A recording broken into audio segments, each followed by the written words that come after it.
Happy Friday. Happy gallery night. Welcome back to Ribbon Candy Hooking. I'm Deanna. It is great to see you. It is great to see you. I was asleep a few minutes ago. I have to admit it. Still not well, but excited. Gallery night, cocktail night. I am drinking water tonight until things are better. It's a total wah-wah. I hope that you have something wonderful that you've got drinking. I'm still going to do cheers, my dears. Cheers, my dears. I am in Jocelyn's bedroom. I was too tired to go into the studio, and I thought, let's make it work here. Who cares, right? Who cares if a residential street is behind me? It is great to see you on a Friday night, and this is like forever, I feel, since we have been looking at this set of rugs for gallery night. Absolutely crazy. I am so sorry for the delay. It is a bummer to not be feeling well, but definitely better than before. Let's see what buddies are here. Happy Friday, everybody. Let me see. Why does my computer... All good. Volume's up. Okay, hang on. Let me drag you over here. Yeah, there we go. There we go. All right. Robin, happy Friday. Great to see you. Candace, good evening. Happy Friday. Kirsten, cheers, my dears. Are you serious? Is it snowing in Vermont tonight? Oh, it was bitter cold today. I don't know what is going on. We took a step backward, right? We had like 1 foot in spring and the other on the banana peel, and we ended up sliding backward. I don't know about you. It was it was tough. It was tough to wake up and put the winter jacket on again, which I thought I'd seen the end of that friend. Really, really wintry. I'm going to be doing lots with water tonight, that's for sure. Linda H., happy cocktail night. Great to see you in Massachusetts. Andrea, great to see you. Good evening. Looking forward to the show. Me too. No booze. I've completely lost sense of smell. Taste. We've both had stinkers of a cold. Can't taste the chocolate I got to cheer me. Oh, what a bummer, right? It's not you know what.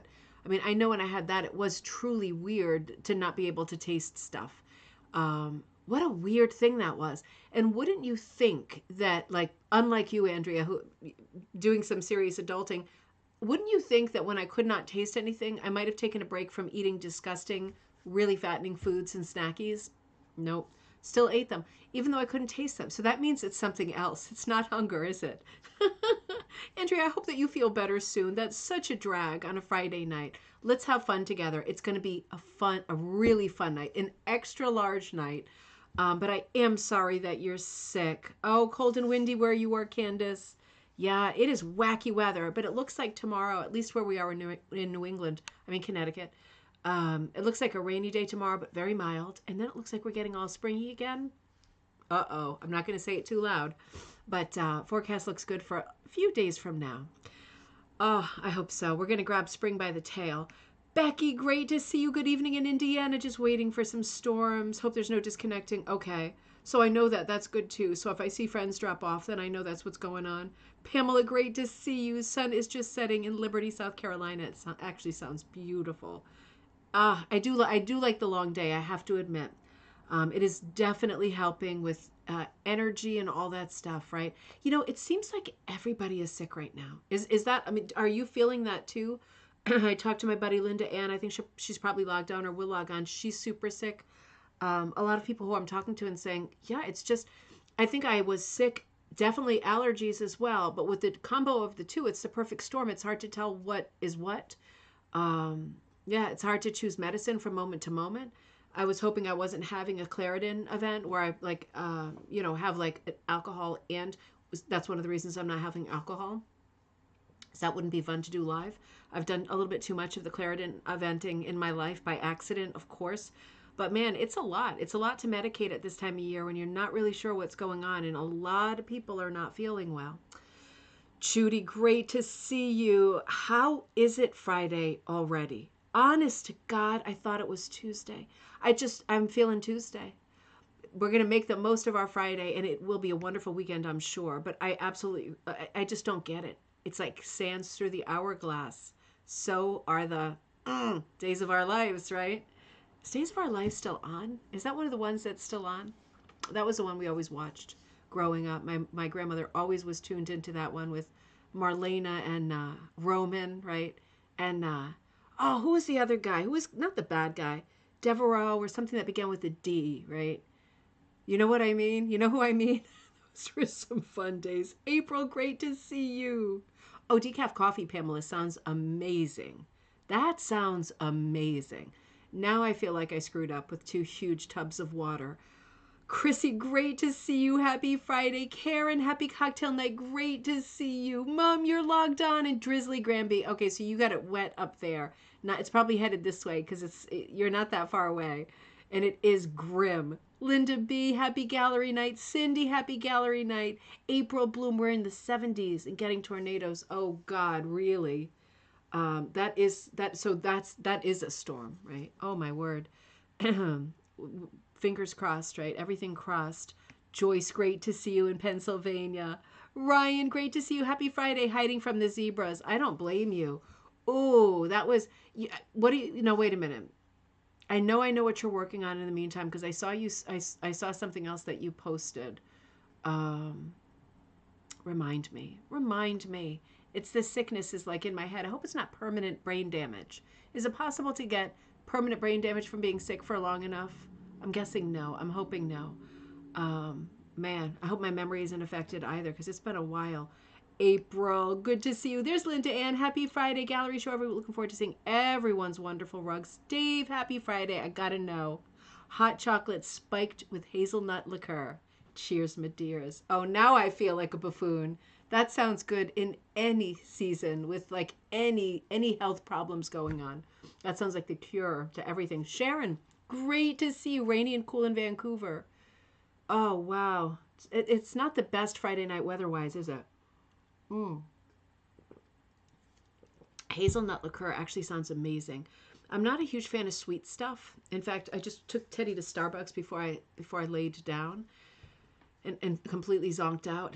And I ordered him a caramel. He thought he wanted a macchiato. And I went and said the word caramel, and I think we got a different product altogether. I don't know how this works because I'm not really a Starbucks person, but it wasn't tall and foamy with whipped cream on it. It was still iced, but it was in a regular cup, and it seemed to be a coffee. So that was a waste of $7 because he didn't want it at all. It was like straight up coffee. But it made me think, yeah, it is its own language, ordering the coffee, isn't it? It's very strange, very frustrating.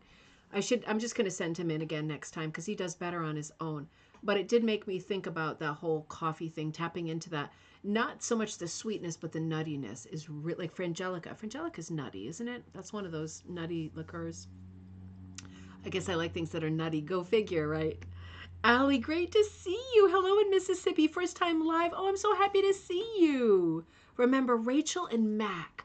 Rachel and Mac. Was that still Days of Our Lives? Rachel sounds familiar. Rachel's the blonde girl with the hair that kind of, I don't mean from Friends. I'm not making that. I feel like I can see Rachel. Mac. Huh. Oh, I'm going to have to Google that later because those people are like family to me. I watched those with my grandmother. She worked like a dog all day long. But when that show was on, it was like everybody shut up and sit down. We're just staring at the screen. Just like when Lawrence Welk came on like a few hours later in the evening. Time to zip it up and just stare at the screen quietly, right? Don't walk in front of the television set. Don't do it. It was so much fun. So much fun. Let me catch up. Linda Ann. Wasn't there a Beau? Yes, there was a Beau. There was a Beau, the blonde guy, right? Was he the same as Patch and Hope? Oh, Hope was very pretty. She was kind of like a Brooke Shields looking girl, wasn't she? I was just doing trivia on Vogue from teaching the Design Light class, and I was reading that the youngest person ever to be on the cover of Vogue was Brooke Shields at 14. That's quite young, isn't it? I mean, there is some, whether it's admitted or not, there is some sort of sexualizing of females on the cover of magazines. And 14 is quite young. I mean, she was absolutely stunningly beautiful and perfect. And she still is. If you watch the Hallmark Channel, you know that, right? Oh, man, that was your mom's favorite soap, Judy. My grandmother watched that one. I remember that, Rachel. That's such a grandmother thing to say, using that in front of like anything that was suspect in any way. Oh, it was good and bad, wasn't it? That Rachel. That is so funny. Oh, Allie. Oh, Another World. Oh, Another World. Okay, so that's why. There was someone called Rachel. I have no doubt. Yeah, I'm gonna have to Google after this the character list from like I guess the 70s, 80s, right? I guess probably the early 80s.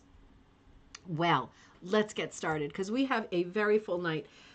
And it's hard jumping back in after 2 weeks. I didn't run the show last week. I'm so sorry. I really was not feeling well. And I had every intention of running it on Sunday. Still not feeling well. I just could not. My voice hurt so much. And it's not something I want to play with because, I also love singing and I do a lot of live shows. It was really getting scary. But I got a doctor's appointment because I basically said my head was hanging on by a thread. And that's the only way you get a doctor's appointment, in the next 6 months. Otherwise, they would have given me an appointment 9 months from now or something, which would have been super helpful. But feeling a little bit better, feeling well enough to have energy and to be excited. General Hospital, that we dipped into that pool too, without a doubt, without a doubt.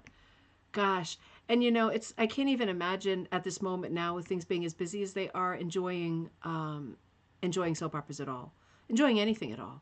But it sounds fun. It sounds fun having that kind of that leisurely mindset of checking in with your people. You know what? I'm stopping. But you know what I really miss is I was a little bit on the young side, but I definitely did appreciate the evening soap opera, like Dallas, Dynasty, those things, the evening ones. And somehow they were more legit because they were in the evening. I don't know how that works. But that really, wasn't that a game changer? And, I'm stopping. I was just saying the other day, I think it was yesterday, there is no such thing as a variety show anymore, is there? Because I don't watch late night shows. I mean, I never find the humor funny anymore. But once in a while, the odd YouTube clip, of course, but not usually. I just, when I think about movies like White Christmas and some of these oldies, I think, yeah, we don't, and what I watched with my grandmother, we don't have that anymore, where people would get on and there'd be a couple different people who'd sing some songs. There'd be maybe a little stand-up comedy, maybe a skit, little short, sort of one act little things. I mean, what a lot of fun. What is it about public taste that we moved away? I mean, wouldn't it seem like now in the age of TikTok that this would be the perfect time, show me things in nuggets. I want to hear your voice singing to me, but for 2 minutes and then get away, don't want to see anymore. I think that would be super appealing at this moment in time, but we're just not getting that anymore. It's so disappointing. Oh, Gayla, good to see you. And Kara, good to see you. Luke and Laura. Yes, yes. Okay, yes. Oh, God, I remember. That Luke and Laura. So funny. Oh, I'm not going to be able to stop. Hey, this is the last rug we looked at. This is Blooming Sheep, and Susan Stevens sent this in. The design is by Carla Gerard, and this was the last one we looked at 2 Fridays ago during our last night, our last gallery night. And I remember us all remarking, holy mackerel, this really is something, isn't it? I mean, in terms of composition, this really is something. I remember saying, I love the patterning around the ears. See, there's blue inside the ears and then a little bit around the edges, polka dots on the tail, sort of little slashes like extended polka dots in the grass. There is a patterned background, though it be subtle, it's there. Of course, the most patterning is in the body of the sheep. What a great idea. This reminds me a little bit of all of these coloring books that are out right now. Do you know the ones I mean where, it's some of them are okay, right? Some of them are okay. Not many of them are great, in my opinion. But, you get a line drawing to color in, and it could be anything. It could be like a woman's face. It could be a sheep. It could be a house. And you can and there's patterning built into it. Not Zentangle, but more floral, right? And just pattern driven and really, really fun to color. This is what this reminds me of, just taking the shape, obviously the motif, the main motif, and just coloring it in, filling it in, populating the whole content of it with a mass of colorful flowers that don't seem to be color planned, right? There is a hit or miss quality to this rug, not so much in the execution of it, but when you look at it, it's what's my color palette for this? There's a lot of colors here. When you look at your colors, when you lay out all your colors for a project and you think, I like all of these, I do not want to take one away, I want all of them. How is this ever going to work? I've got too many colors. This is never going to work. Well, it would work in this composition. You wouldn't have to take any of them away, right? We really long for these kinds of compositions, I think. I also really like the way that the patterning, I like the patterning over the head. It almost looks like a little headband, like from the Renaissance Fair. And the bottom of the feet, right? Almost like a mid-century coffee table at the bottom. I like how the patterning ends right above the horizon line. That's really clever, isn't it? Because we do see the leg extended.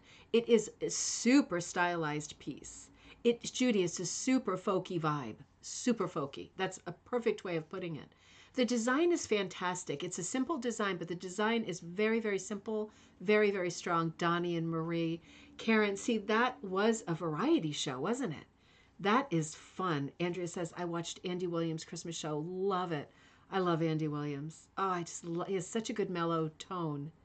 Ticey says, Lisa Sawyer says, hi, she's my amazing mom. Oh, hi to Lisa. She is an amazing mom. She's having issues with messaging on her channel. Oh, tell her that we love her and we're super happy to know that she's there. And issues are such a bummer, right? I know that story. Issues are a super bummer, but so glad you're there and happy Friday night. Thank you for being the middleman, and I hope you're enjoying too. So what a great last piece the other night. I really pooped out right after that, but I think we enjoyed that one immensely. And we were right on the threshold of this lovely piece when that happened. This is a piece by Kaz. So let me see if I have text for this. I have my sheets in order. I swear. Lisa, I have something on you at the end of the episode, so hopefully we get there. I think we will. I think we're in good shape. Just so you know, it's in there. I put everything in right up until the last couple of hours because I was unconscious. So that's something of a reason, right? I didn't write anything about this, but I happen to know that this is Kaz's piece, and I think we looked at an earlier version of it. This was the free Patreon piece. By the way, the Patreon piece I'm working on right now for Patreon members is my favorite one I've done ever. So that will be out over the weekend for Patreon supporters. Huge shout out and thank you. Also, before I forget, and I'm going to come back to this image, before I forget, don't let me forget these important things. The Design Like class, Design Like the Vintage Vogue covers is coming up again on Sunday. If you missed the Wednesday one, you still have another chance. It was super, super fun. And I have to say, of all the classes that we've done so far, this has been the most productive. How do I know that? Because as soon as we logged off, within the next couple of hours, there was like a furious rush of sketches that came out of that class. And that makes me very, very happy because I can use that content, whether it's sketches, finished rugs, partially finished rugs, on the book that I'm working on right now. And these were all amazing sketches. So that said to me, people kept going right after we logged off. There was still a lot of good energy and inspiration happening. So that's coming up on Sunday. And I am thinking about the next hook along because of being sick for over 2 weeks. I am running behind with putting that together and I have not been advertising it. So that is coming up, but let me think about when that will happen. I want to remind you that on Monday, we are looking at the rug hooking book again, Story Rugs by Paulette Hackman. So we'll be looking at content for that again on Monday. And make sure that if you wanted to enter that contest, it's US only. Sorry about that. But last time we were in contests, it was very expensive for Rug Cooking Magazine to be shipping books all over the place. I think there's going to be 3 winners for each book. So I will conclude the look at those artists on Monday in Story Rugs, the book put out by Rug Cooking Magazine, Amory Press. And so tune in for that. But whether you're able to tune in live or not is not a big deal. Just make sure that by the end of the weekend, if you want to enter the drawing for that book, make sure that you send an email to ribboncandyhooking@gmail.com. That part's easy, right? And in the title line, put Story Rugs. And then in the body of it, answer this question. We have a ton of them already. Put yours in too. You could be very lucky this time, right? Before we move to the next book, you might as well try. Never try, never win, right? Answer this question. What is the first record, not here in the thread, but in the email to ribboncandyhooking@gmail.com, because I want to read out some of the answers when I do the drawing on Monday at the end of the show. What is the first record that you can remember buying with your own money, right? Not ones that your parents were listening to, but the one that you saved up for and went and bought with your own money. Do you remember what record that was? Been loving getting the answers. Send that to ribboncandyhooking@gmail.com with your address so that if you are the winner, we can immediately get the book out to you. It will be shipped from Rug Cooking Magazine, so that's Pennsylvania. That's coming up on Monday. Wednesday, I'll run another show, and then I think we're looking at beginning to hang the show with Pierre, our all rug show at the Charter Oak Cultural Center, which will open with a big party, right? So you need to check that out online because it is a ticket thing. There's a band playing, there's food, there's wine. It's a massive event. There's another event upstairs opening on the same night. The rug show is downstairs. It's the whole bottom floor. It's all of our gorgeous rugs in the Van Gogh rugs, opening Sunday, April 16. So I think this coming Thursday, Friday, we're going to be in there starting to hang. And I'm not sure how that's going to work on Friday night. So I will come to you later in the week. I will be with you regardless, but I might be with you live Thursday and or Friday from the studio.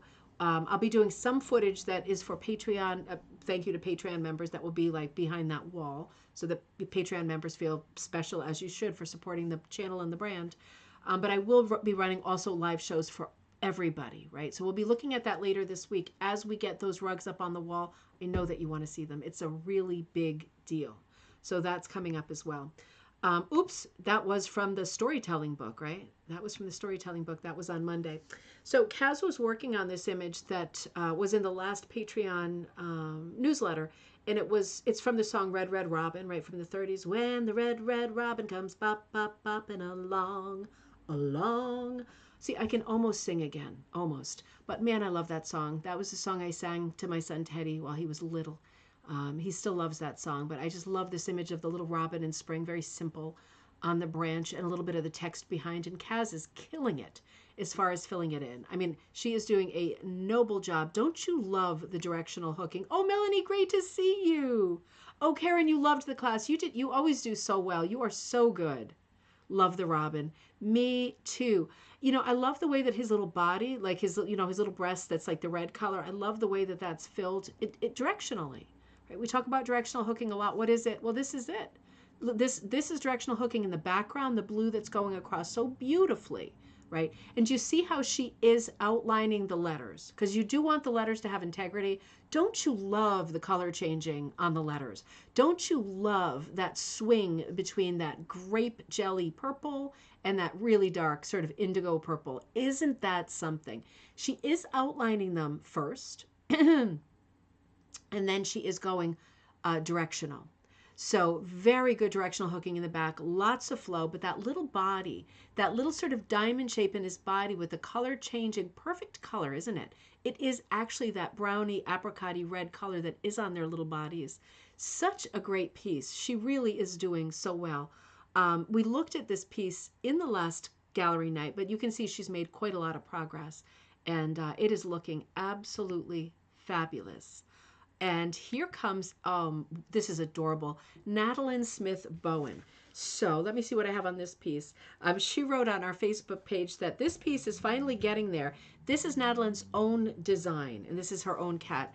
I think this is just so beautiful. Talk about a smart design. Let me just take a swig. Brenda, good to see you. I am so happy to be back. I am so happy. And it is a busy weekend.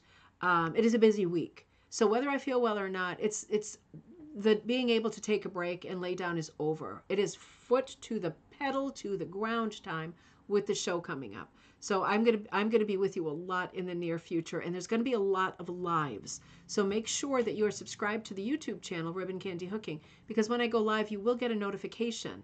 And if it's something like I'm walking around the gallery going, oh my God, we haven't seen this piece yet, and you want to be there for it, make sure that you are subscribed.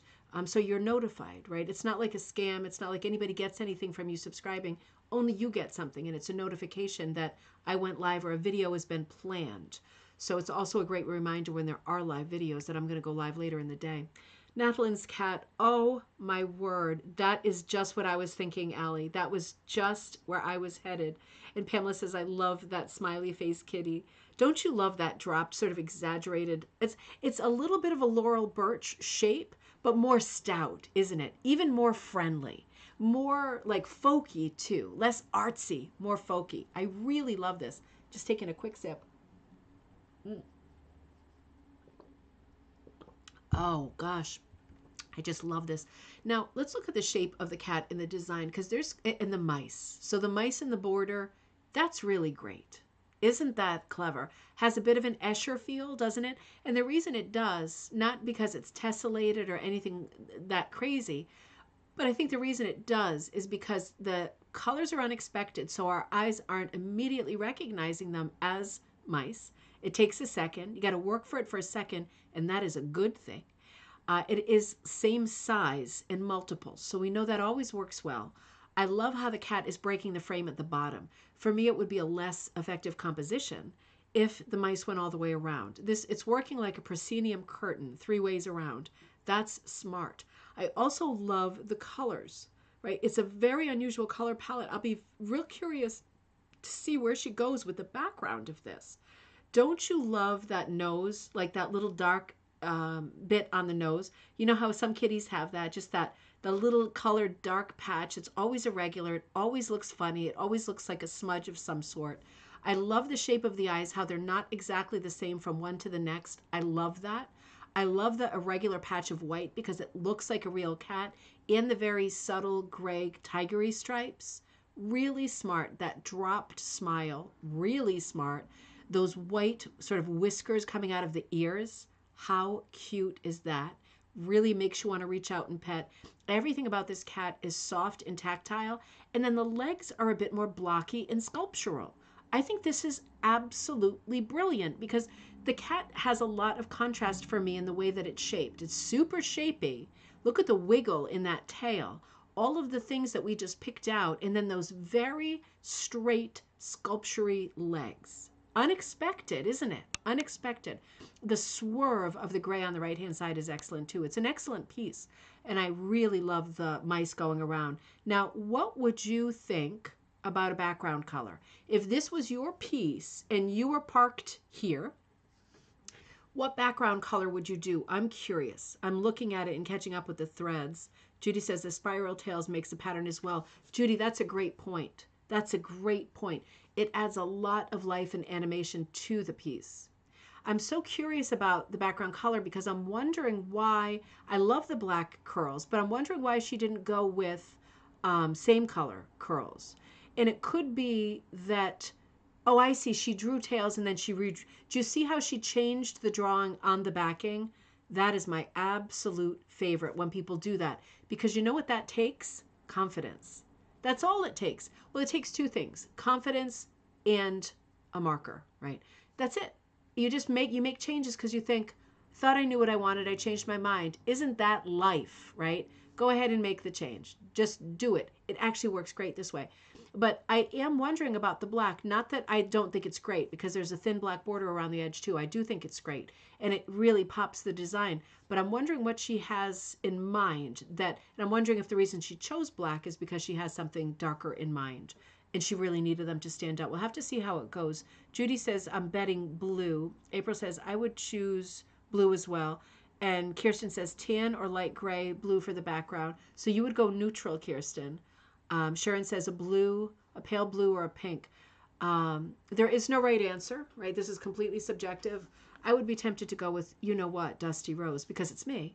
I could use Dusty Rose in everything and really love it. I could see Dusty Rose. I could also see a really unexpected kind of tangerine color, just because that color is not present.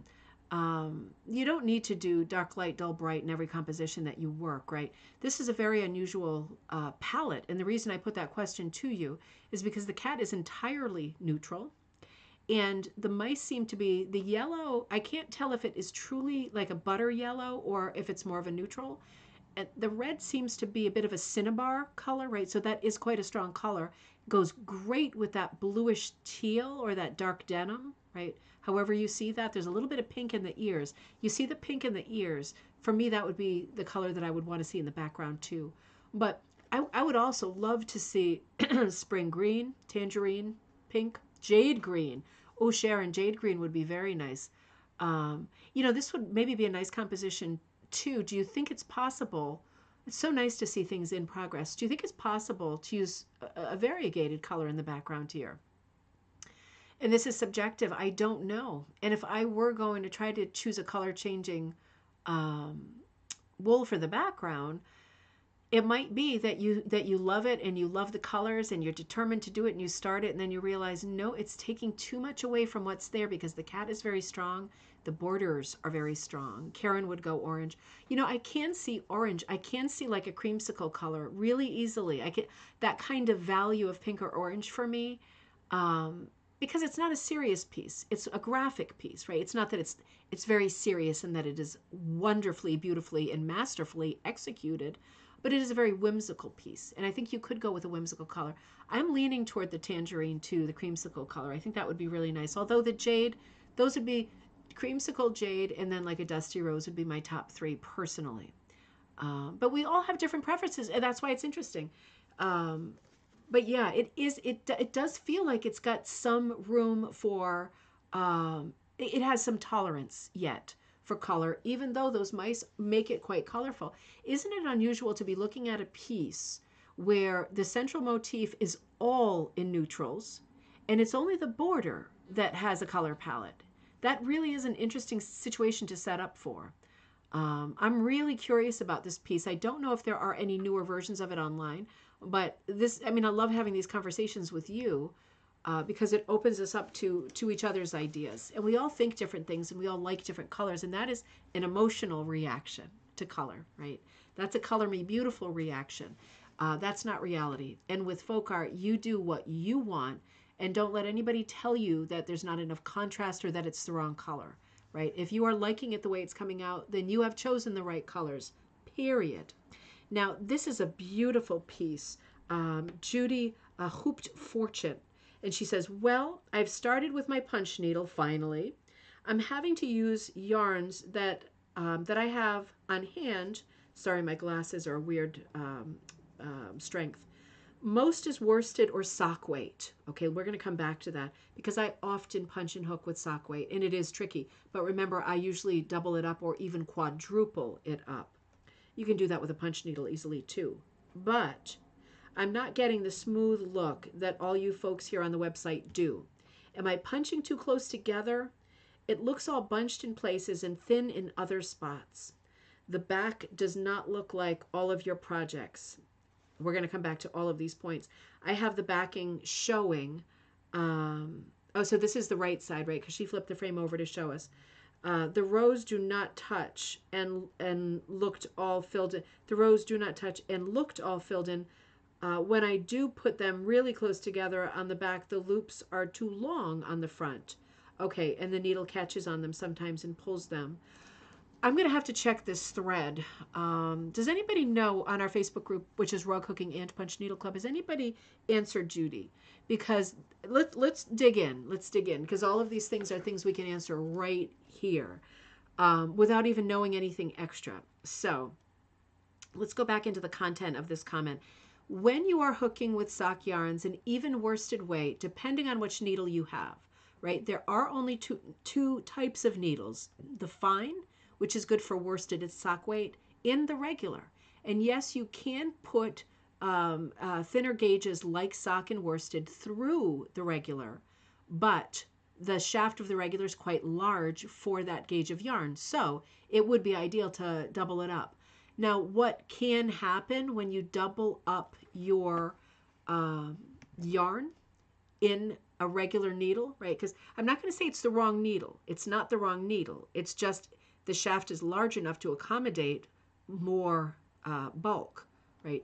So you can use the medium. It will be easier and neater with the worsted because the shaft is made for that, right? It's just right for that. But you can try with a regular. However, if you are doubling up your sock or worsted weight into a larger needle size like the regular, what's going to happen? I'm going to tell you what my experience is. When it's doubled up and you're punching it, both loops don't always come up the same height. Is that a problem? Only if that's a problem for you. If you're looking at it and you're thinking, not perfection, I'm a technical person, this is not speaking to me, then it's a problem, right? And then the next thing you want to do is look for the worsted weight, also called the fine in Oxford language, punch needle. So I'm not going to say it's the wrong needle. I'm going to say it is a little bit trickier to use the needle that is intended for thicker, bulkier gauges of yarn. So that can be something right there in and of itself. And she says, I'm not getting that smooth look that all of you folks do. And I think that is because I think it might be the regular needle. It could also be that just being a beginner, you don't exactly have the knack for it yet. And even as a beginner, and by the way, I had a request yesterday to put up another punch class, and I've had a few of those. So I will be doing a punch class. I will be announcing a punch class tomorrow morning. I'll figure it out and get that up there so we can do an online punch class together. There's only a few things that can go wrong when you're punching, but they can go spectacularly wrong. So, and be very, very mysterious and frustrating, right? So while, having a needle that maybe is not intended for your weight of yarn, it's kind of like this, same as using, again, I don't want to say wrong, but it's not exactly the right equipment. That can play you in a large way. But it could also just be that when you're a beginner, you're not getting the evenness that you're seeing in other people's pieces. And I do want to remind you, right, because I have to say this because it's me, don't be thinking too much about other people's pieces. If you're looking at other people's pieces as a guide or a gauge because you love the way that their work looks, then good. Keep that. But if you're looking at other people's work as a comparison to yours so that you can then say to yourself, I'm not doing as well, don't keep that, right? Because look at your piece as you go. And if you're thinking, well, it doesn't look like other people's work that I've seen so far, but I still really like it. Now, I'm not being lazy. I'm not too lazy to pull it out. I actually really like the way it looks. Then you keep it, right? Because it's right. So it's up to you. It could be either of those things, and it's hard to tell. We're going to look at the piece again together. She says it looks all bunched up in places and thin in other spots. And to me, that sounds like the doubling up of the gauge, right? Because it does, some of them, the second loop sometimes comes up and it doesn't, sometimes it doesn't when you've got it doubled up. Also, when you have the wrong, I can't think of a better word at this moment, gauge needle, it's not, the shaft of the needle isn't able to do its job as well, which is hold the yarn in place, straight up, ready to be punched into a loop. It's not able to do that because the yarn is flippity floppity inside of it because there's just too much space. It's like an apartment that's way too big for one person, right? So it can be that. It's not you, Judy. It's something that's going on with your equipment. It's always a technical problem. It's never you. So it's just a question of figuring out which one of these things, if you're watching, makes sense. And she says, in the back does not look like all of your projects. Well, we're just going to eliminate that one because that doesn't matter at all. What matters is that the front looks the way that you want it to look. So we'll come back to conversations on the back when we get a little bit further along with it. And by back, I think she means the right side because she's saying the back is showing here. The rows don't touch, and the rows shouldn't exactly touch with punch needles, should they? There should be a little breathing room in between the rows. The thinner the gauge of yarn, so sock and worsted weight, the thinner the little channels, and the less breathing room is needed. When you're doing something really bulky and thick, you do need more breathing room. And then they have to be a little bit wider, the channels. Otherwise, it just becomes too dense, and you are packing, right? And it starts to buckle, and you can see that in the look of it. The loops it's too much stress on the backing, right? So these are all things that can certainly happen. Let's look again and let me see what you all are saying on this subject, because this is technique talk. Technique talk. We need a special theme song for this. By the way, oh my gosh, I also keep forgetting to tell you, please look at the Facebook page. Michelle Miccarelli, remember I was doing a class with her the other day? Not a class, a show. She's a great buddy of mine. She is teaching a Klimt class. And she said, make sure that people know. So either look on Michelle Miccarelli's website, because many of you were saying, I would love to do a class with you and online is great. She's got something coming up. So either look on our Facebook group, right? It's in our group, Rug Hooking and Punch Needle Club, or just Michelle Miccarelli's own page, or pull her up. You could give her a call because she loves a phone call. Don't plan on getting off the phone anytime soon, but she loves a phone call. So you could ask her about that class too. Just know that that's coming up because I know a lot of you really wanted that. Pamela says, Sharon, that's what I found as well. So let's see. Diane says, watching from Bay Roberts, Newfoundland, Canada. Diane, great to see you. And Sharon says, sometimes if I double up slippery sock yarn, yep, which most of it is really. It's usually quite glossy and slippery. It's very thin. It's a slippery little monkey. It's not like you get that great purchase on it that you do from rougher, more woolly, thicker yarns, right? It's a different animal. Sometimes if you double up slippery yarn, one strand slides ahead and causes unevenness. Absolutely, Sharon. I don't like that either. So I stick to the fine needle. Absolutely. Absolutely. I feel exactly the same way. And Sharon says, my favorite yarn is a single ply with a light twist. Light twist does help, in my opinion, with punch. I'm not a big fan of the way twist yarns look, particularly the bulkier ones, because you see the twist more. And for whatever reason, I'm not super fond of the twist, even with like knitting, crocheting, stuff like that. That's a personal thing that I have in my head. But I agree. It's almost like, and this is kind of maybe a horrible, definitely a horrible comparison in light of the news this week. Don't even get me started, because that put me in a big depression, the news this week. I'm comparing, and this is a legit comparison, right? Because this makes sense. When you have a twisty yarn going through your punch needle, it is like using a rifle as opposed to using a musket.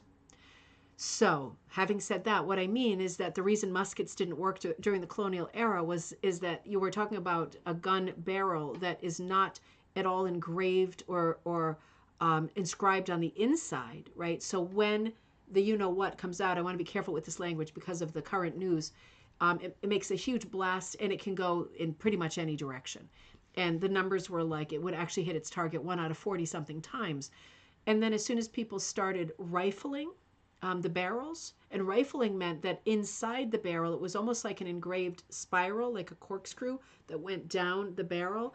It put a twist on the you-know-what. So when you pulled, the thing came out and twisted along with that line inside of the barrel.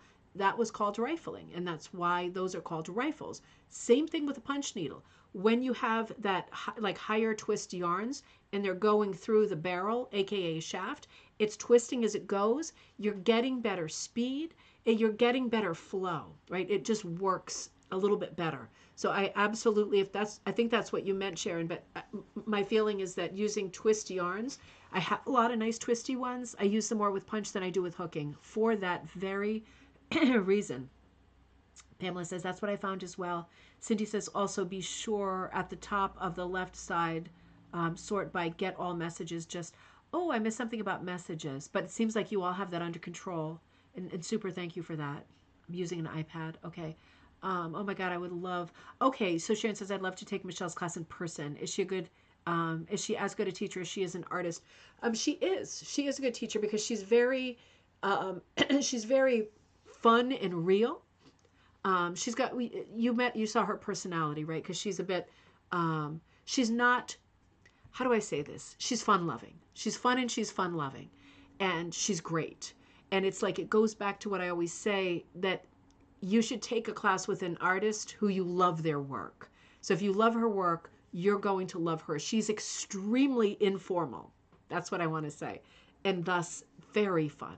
So it's not going to be like, she's not going to have you pull your work out and tell you this part is not quite right. She's definitely not that person. She's very informal. And her sort of philosophy for teaching, because we compare notes a lot, we have kind of a really similar philosophy in that she agrees that it is really important for each person to be able to figure out in a class how to express what they want and what their vision is, not what her vision is. So that's really important, because I think for me, being a more creative person than a technical person, I never want to talk about the way that the pattern should look in the photo. I want to talk about the way that that person is trying to make the pattern look. And that's what the end game is for me. So it's the same thing for her. She said, when she's teaching, each person has a different vision. She wants to honor each individual vision, not her pattern.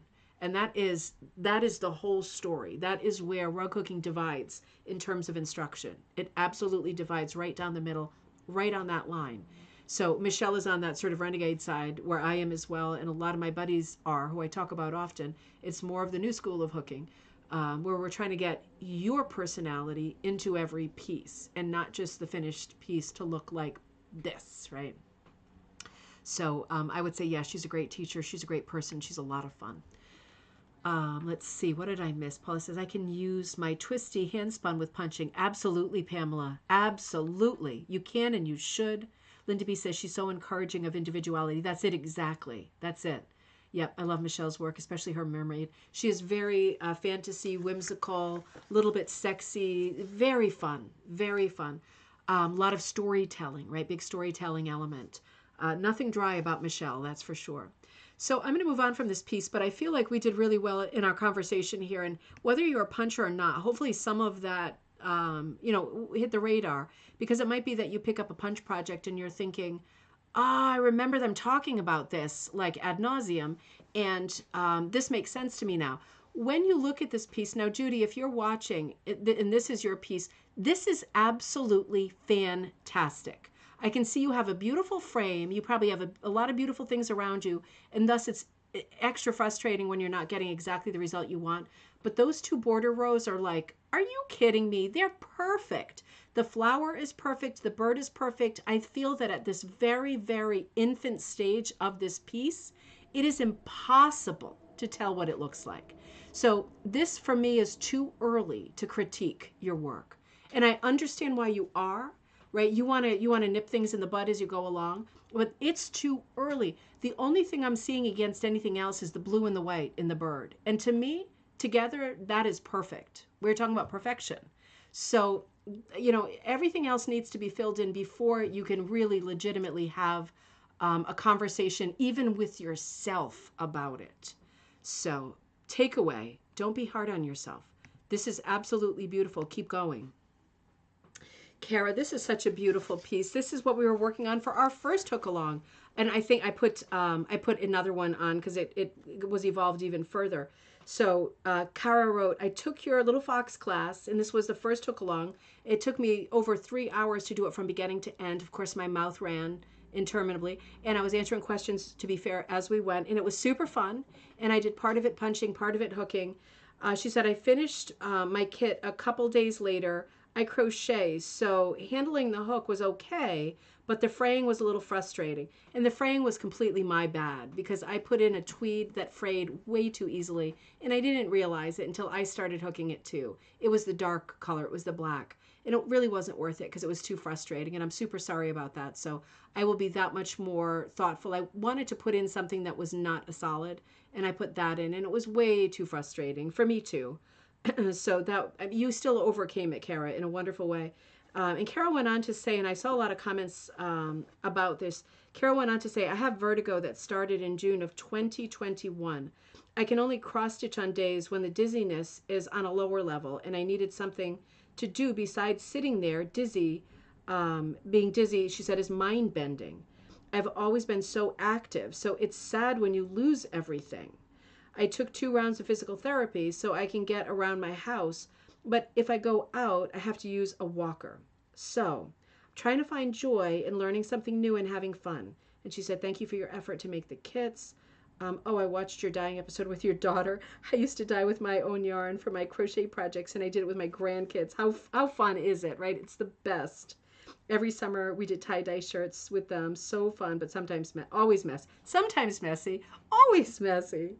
I also forgot the little fox. Forgot the little fox. So I think I did a typo there with that last line. But I thought that was worth reading out loud because I have been hearing people talk about vertigo and different problems. And, it's good to talk about this stuff together with each other because other people are having similar things. Occasionally I have vertigo. I have a lot of friends who have vertigo a lot. And I can absolutely get that. I don't want to be a hypochondriac, but I'm starting thinking the last couple of days I've had terrible vertigo. I don't know anything about it, and I haven't read up on it yet, but it makes me so sad to hear about how Kara is struggling in this way. It is sad, but the takeaway for me with that story is, yeah, this is the problem.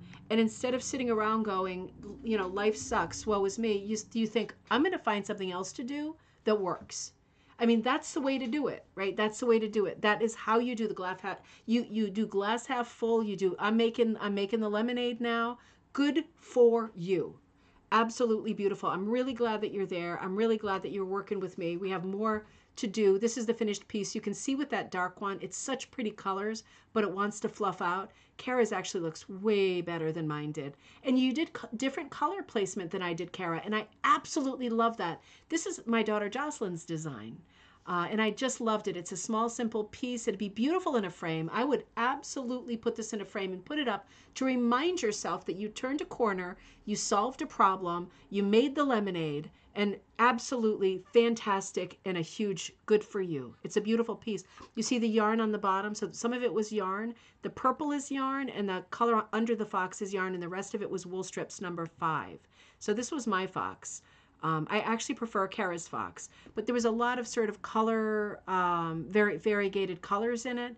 And yeah, even the white, we ran out of white live. So I switched to my kind of mixed whites. That was another color that was in the pack and came out great. Kara's, I think, is more alive than mine. And that's what I like about it. I love, it's more British and Canadian, isn't it? It's got great texture. It's got real wild energy. Mine is a bit manicured. I like them both, but tune in with us next time for the next hook-in. It's the willow tree, and I still haven't color planned it yet, so I'll be doing that soon, and you'll know better what you're getting in for if you order the kit. It's going to be way prettier than the stupid color plans I did on the computer so far. So this piece is by Darlene Abbott, and this is an extraordinary piece. So let's look at this. Hold on one second while I need to get... Oh, I love the aqua behind the orange too. Let's look at that one more time. The aqua. Yeah, I loved the color plan for this. And, you know, I was kind of looking at stuff around the studio that worked, and I was moving fast because this was live, and I hooked the whole thing live. But, yeah, I feel like the color planning was good. I chose colors that I really liked. When you sign up for the hook-alongs with me, the kits are super inexpensive because I want everybody to be able to who wants to, beginners, or people who just are like, I want to make a mug rug. Let's go. Let's do something small together. I'm in. You know, I want to give you interesting colors and an interesting color palette. So I was going for that. And I feel like I succeeded. I hope I succeeded. Darlene, this is over the top. Darlene says, I'm sending 2 pics of my piece. I thought you might use them for Friday's gallery show. Absolutely. It's fine if you don't need them. As if. I'm reinventing a box right now for the actual piece to be sent for the April show. So this is coming to me. It might be that I already have this one yet because I have some mail downstairs. Keeping my fingers crossed on that one. This is the first, okay, this is my first larger punched piece. I've only done a couple of very small Russian punched birds. It's been a Murphy's Law piece for me. Oh, I mean, I always refer to Murphy, but I never in that way. That sounds so funny.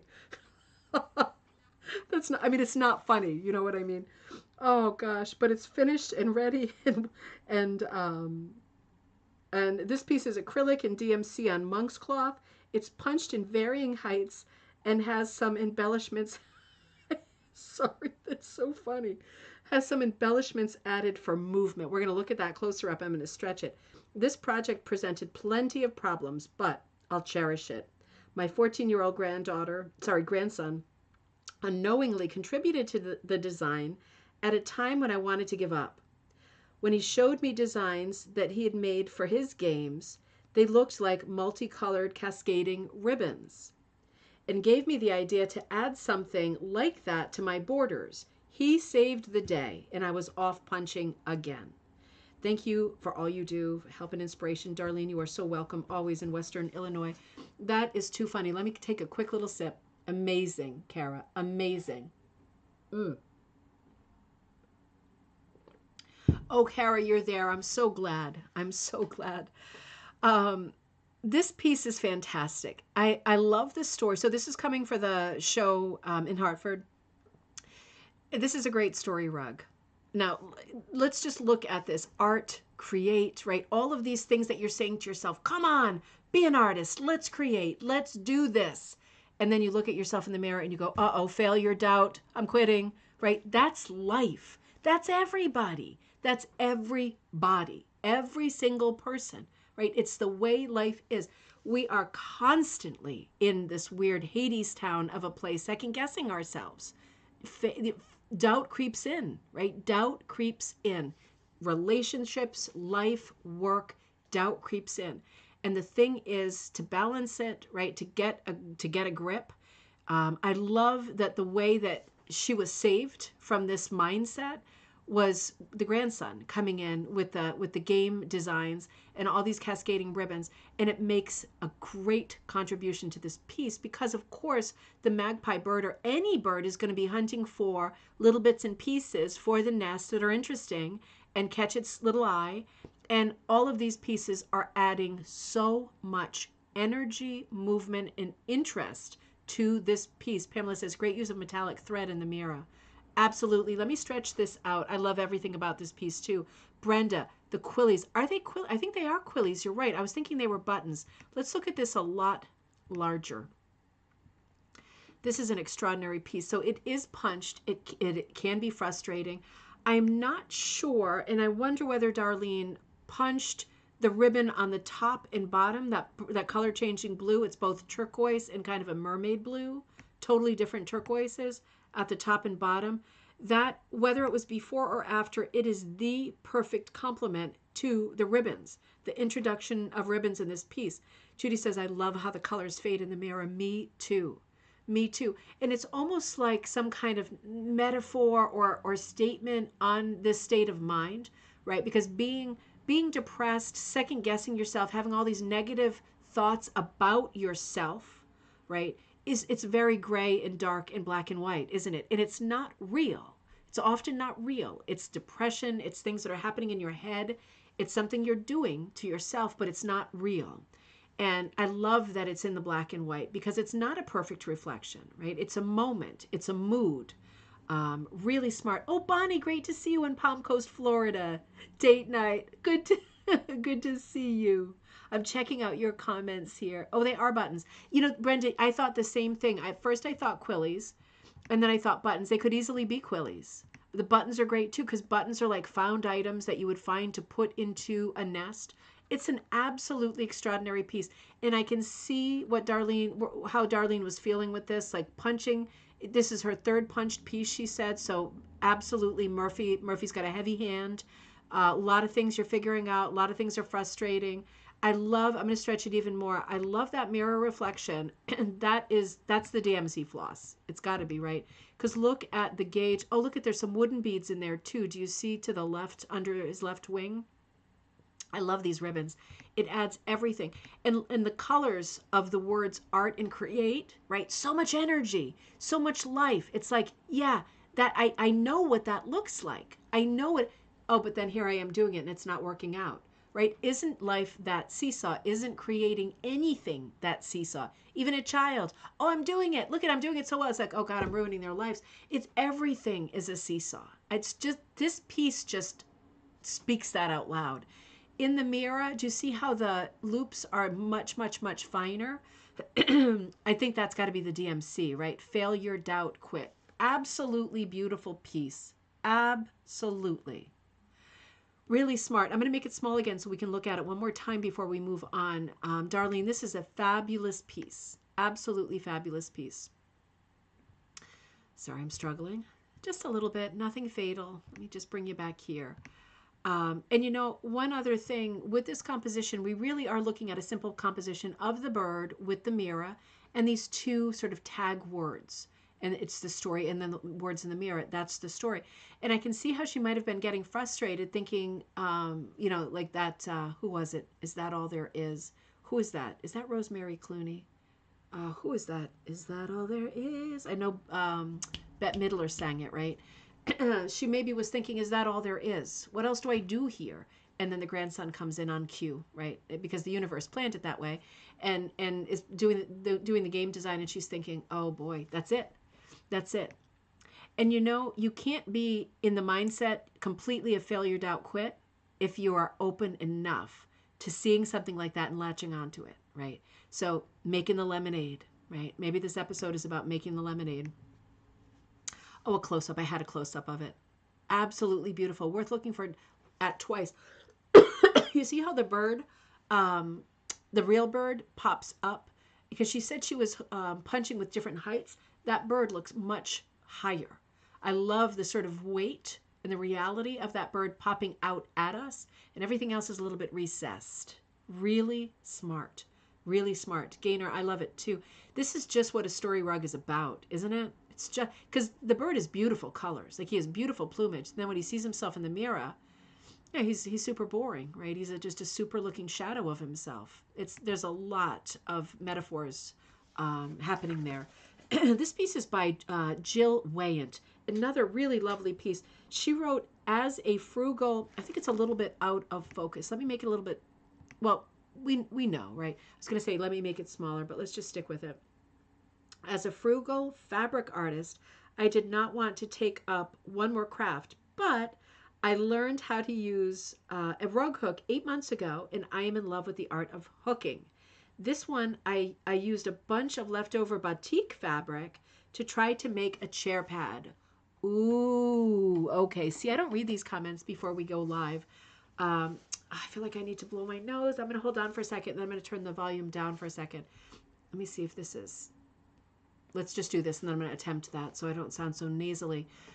Used batik fabric to hook with. There you go. Now, this is an extraordinary piece. It reads like a bed rug to me. It's a small piece. I think the picture is a hair out of focus, but we certainly get the gist.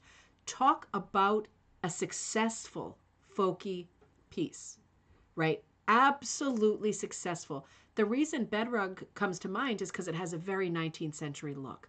It actually has an 18th century look, design-wise. I just love the simplicity of it. I love the dramatic, drastic color changes, right? Back in the day would have been out of necessity. I love the black, right? The different blacks. I love the light around the primary flower in the center.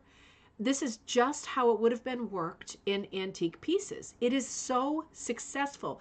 Part of the magic of this piece for me is it's like Jill is pulling on all of these amazing sort of tropes from the 18th and 19th centuries, but the colors are out of this world, spectacular, bright, happy, contemporary colors. So it is a fusion piece in my mind between contemporary, beautiful poppy colors and old-time techniques. And the thing is, you know what, this isn't necessary, but I'm going to see if this works for you. I want to transform it to flip it upside down because I think it gives it a completely different look when we look at it this way. It can go either way, right? It's a chair pad, so that's the beauty of it. I particularly love that red flower on the right. I love the stem coming down. I love the sort of reddish edge to it. I love the dot polka dots under the main flower, the blue, like the sort of halo of dandelion puffs or whatever coming off of that flower. It's a patula flower, so it's not a real flower, and you can do everything with it. Anything you can think of, you can do. I just love the wild color blocking in the background. Now, I think that's partly because of the material she used. We're going to talk about that in a second, but one more thing I want to point out to you. Two things, actually. The black outline of the zigzags in the border. So good. So good. This is magic. This is if you have a list that you keep that just says magic things that you want to think about later for future technique ideas. There's many magic things in this piece. The wild, bright color planning. It's not giving us the impression that the black material faded and some of it's gray, some of it's black, and some of it's purple, or some of it's navy. No, it is color blocked wildly in completely different colors. Yes, please. And this border with the diamonds outlined in black, very thin, right? Very wobbly, not perfection, is for me perfection. For me, this is perfection because I really hate perfection. I love the free flow feel of this border. And the other thing that is on the magic list, look at that inner border, right? It looks like a jean pocket right here, a pant pocket. It's like yellowy apricot-y orange. You see that little fine line going right around the edge? That is brilliant because that is exactly the opposite color. That is a warm orange. That is the exact opposite of a cool blue. So they are opposite each other, having a fist fight on the color wheel. So it's, Brenda, it's super, super artistic. I mean, it is like painterly and artistic, but it remains super folky. So this is what I want to say to you before I blow my nose. Batiks, right? So if you're a quilter, you already know this. When we're talking about other kinds of rug making, like when I teach homage toothbrush or Multistrand, or any of those rag forms, or even hooking into latch hook backing. And I'm talking about using quilt fabrics and cottons. If you're a quilter, you already know this.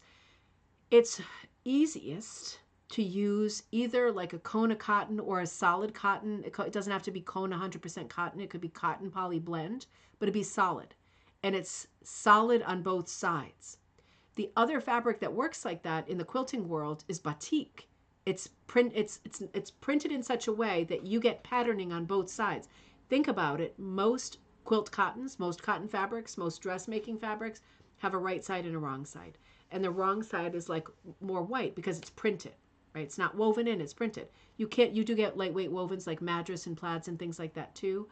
But in general, things that you would find at Joann's, Michael's, that kind of thing for quilting material, it's going to be your solid cottons and your batiks that have two good sides. And why am I bothering to say that? Because when you're hooking with them or braiding with them, talk about Murphy getting involved, what are the chances that 9 times out of 10 it's going to twist in such a way that you're looking at the wrong side? And for some people think, the not at all technical people are thinking, oh, I don't care. I don't care if 90% of it's white because it all twisted upside down. It doesn't bother me. It's done. And I wanted a rag and I love it. Perfect. But for those of you who are thinking, oh my God, I'm going to be sitting there like this with my fingernail trying to turn every loop over because 9 out of 10 loops, thank you, Murphy, is upside down. And I'm getting the white side, not the pretty colored side. Yep. That's just the way it is. It's just the way it is. So that's why I say to people, batik fabric is very expensive. And if you're a quilter, you know that too. But those poly cottons are not. At Joann's and Michael's, those can be between $2 and $3 a yard. And there's a big color range for them. Careful with washing because it's part synthetic and all of that. But yes, you can absolutely hook with quilt fabrics, and you should. And when you do, you get this kind of wild effect because these are patterned materials. So good, right? So good. Jill, amazing. Absolutely amazing. Now, hang on. Wait a minute. I want context. Wait a minute. So Jill, wait a minute. Okay, sorry. She gave us the chair pad and then posted recently.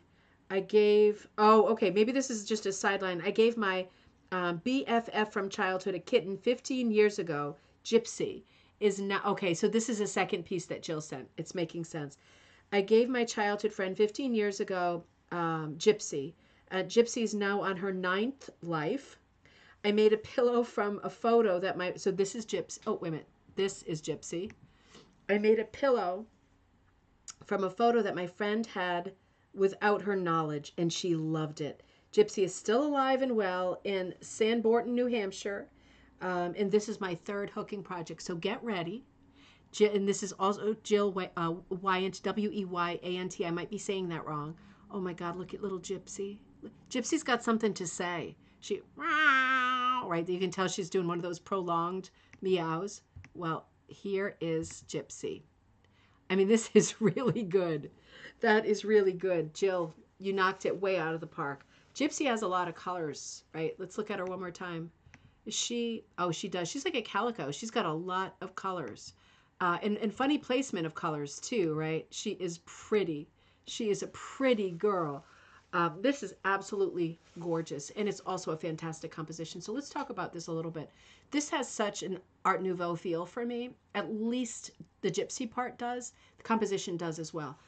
It is outlined. It is graphic. It is beautifully expressive. The colors are all in the right places.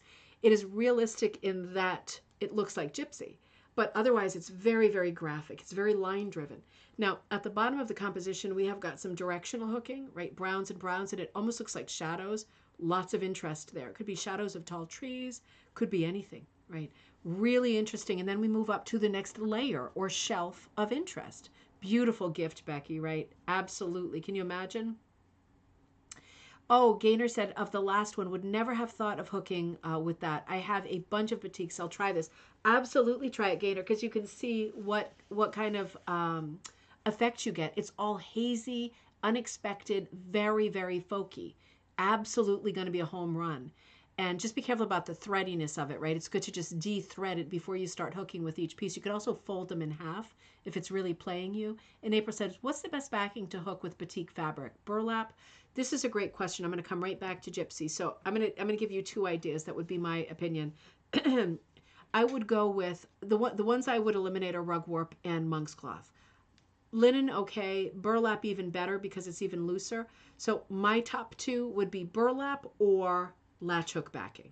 And yes, it's a much wider gauge. But if you're doing a piece like the one that we saw of Jill's, that's a floral, you can definitely do a floral like that in latch hook backing. And the thing with the latch hook backing is because it's a wider gauge, right? You're not hooking with it on a frame. It's right on your table or your lap or like a little TV tray, something like that. The thing with the latch hook backing is because the windows are wider, the holes are wider, more open, larger, when you're pulling up your piece of batik, you're seeing more of the print every time. And rather than it just functioning as a blue-purple, because it's got like, purple polka dots on blue, and you pull it up in even a burlap backing, it's like blue-purple. But when you pull it up in a latch backing, it's like, oh, it's blue and purple, because you really distinctly see it because you get a much bigger head on that loop. Something to think about, right? Something to think about. So would make just as great of a piece of wall art with latch hook backing. And remember, latch comes in different gauges. So you don't have to have the largest one. I always say I do the one that's 3 holes per inch. That one is small enough to use all of my rug hooks, the crochet hooks I hook with. It's a little bit too small for me to use a latch hook to rug hook with, the holes, because it's smaller holes. But I like that for quilt materials because I feel like instead of just using them to use them, you are still enjoying the print on them. So just a thought. But if I weren't doing that, I would go with burlap because it's the next sort of loosest one, loosey-gooseys. So Gypsy's got this great brown grounding, right? And then as we move up, we're seeing the next shelf or layer of interest, the trees. Absolutely beautiful. And then in the distance, at first I thought it was some kind of aqueduct or something like that. I think it's ground, right? I think it's distant ground. Really lovely, good flat horizon. Look at that great line that changes color. That is so graphic and smart, adding to the Art Nouveau feel of it. Also the shapiness of the trees, right? But you see that line on the horizon that goes from kind of a light browny apricot color to a dark forest green? Super smart. Super, super smart. And then this beautiful sort of sexy blue curve of a distant hill. And then a little bit of the dark tree shape peeking out again, like a little tuft of it peeking out. And then look at the clouds. We go from going very, very graphic up in the sky to really unusual clouds. Little kisses of pink and gray, a little bit of the light robin's egg blue on the bottom left. Otherwise, it's more of a light cornflower blue. Right, so there's lots of different blue in here. There's at least 3 different blues. There's the gray, there's the pink, there's a purpley, right? There's purple in there as well as the pink. Really smart. But the sky has a very soft handling of colors, much different colors. Oh, Ryan says 3.75 and 5. I look for 5.5, hard to find. That's great info though. Internet searches, right? But yeah. It's hard to find everything that you do want, and that's why people, when they do find exactly the backings that they're looking for, we tend to hoard because you have to, and not everybody's looking for the same thing. So Ryan, as always, thank you so much for being so forthcoming with help because you're looking for it, and now it might be that other people are looking for it. So thank you for being gracious enough to offer that up because that is extremely helpful. Pop Art Cat. Absolutely. Jill, this is an incredible piece. There's a lot of different styles in that one piece, and that's what I really love about it. Kayleen Gallagher Penniman. Oh, what a great name. This is so pretty. And she says, hello, Winter Cabin Fever Pillows. So she was working on some pillows, and as you can see, Kayleen is doing a lot with Prati. Really, really, really good. Now, I'm so used to seeing Prati in the shape of leaves. I love seeing it looking like this. So this piece of Prati, do I have a pen? No, I don't have a pen. How can I not have a pen? How can I not have a pen? Okay, so what I'm thinking of is the shape looks like, it's going to be hard, isn't it? Nothing is shaped like that. Like a leaf, right? Like a leaf. This is what I think this Prati's is going to look like. More like a skinny leaf, though, with a pointy tips at the end.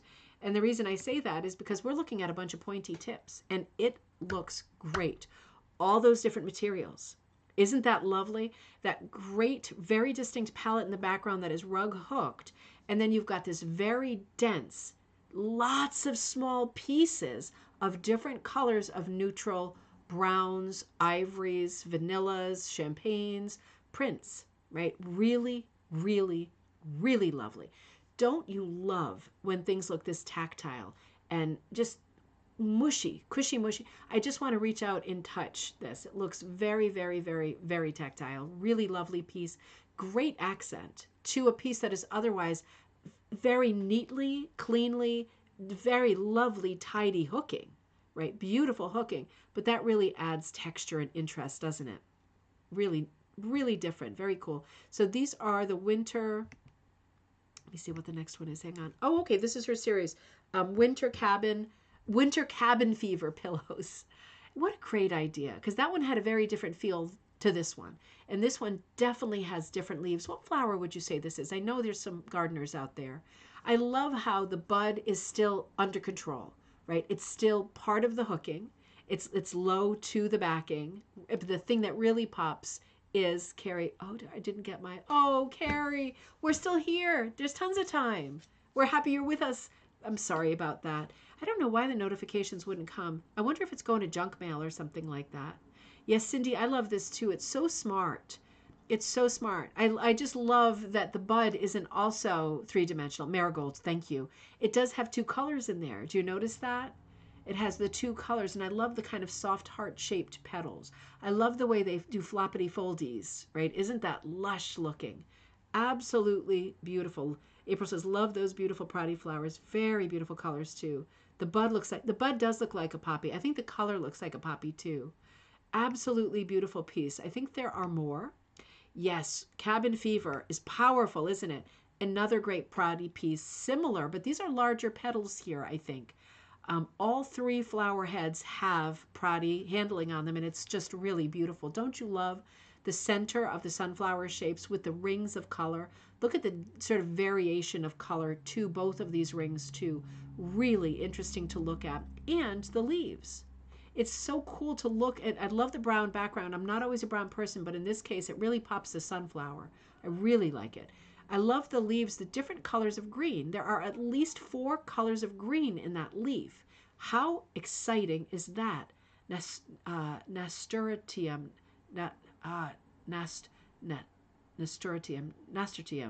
Gosh, that's a hard one to say. I don't think I've ever heard that one said out loud. Anyone dye their backing?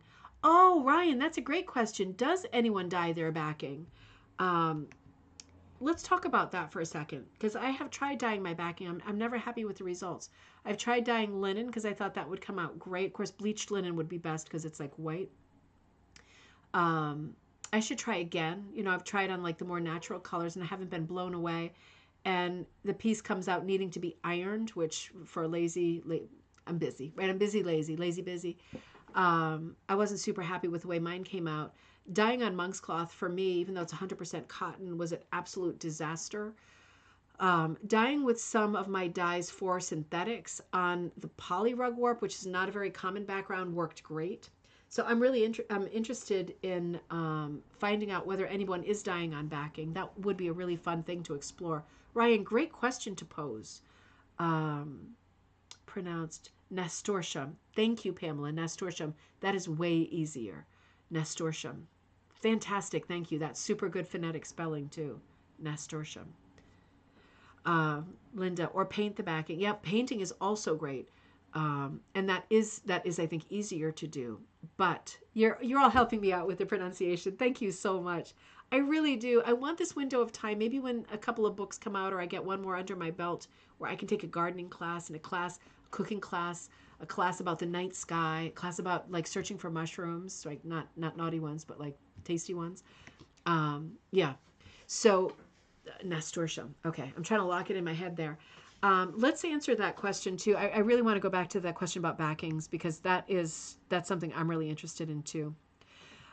Beautiful sunflowers. And I think we have one more of the Cabin Fever pillows. This one looks like a work in progress. What a beauty. Now, what flower is this? Give me one that's easy to pronounce. Just kidding. I love this. I love this. Look at the, I mean, look at the great colors here. It has kind of, for me, hydrangea colors, but I don't think it's a hydrangea.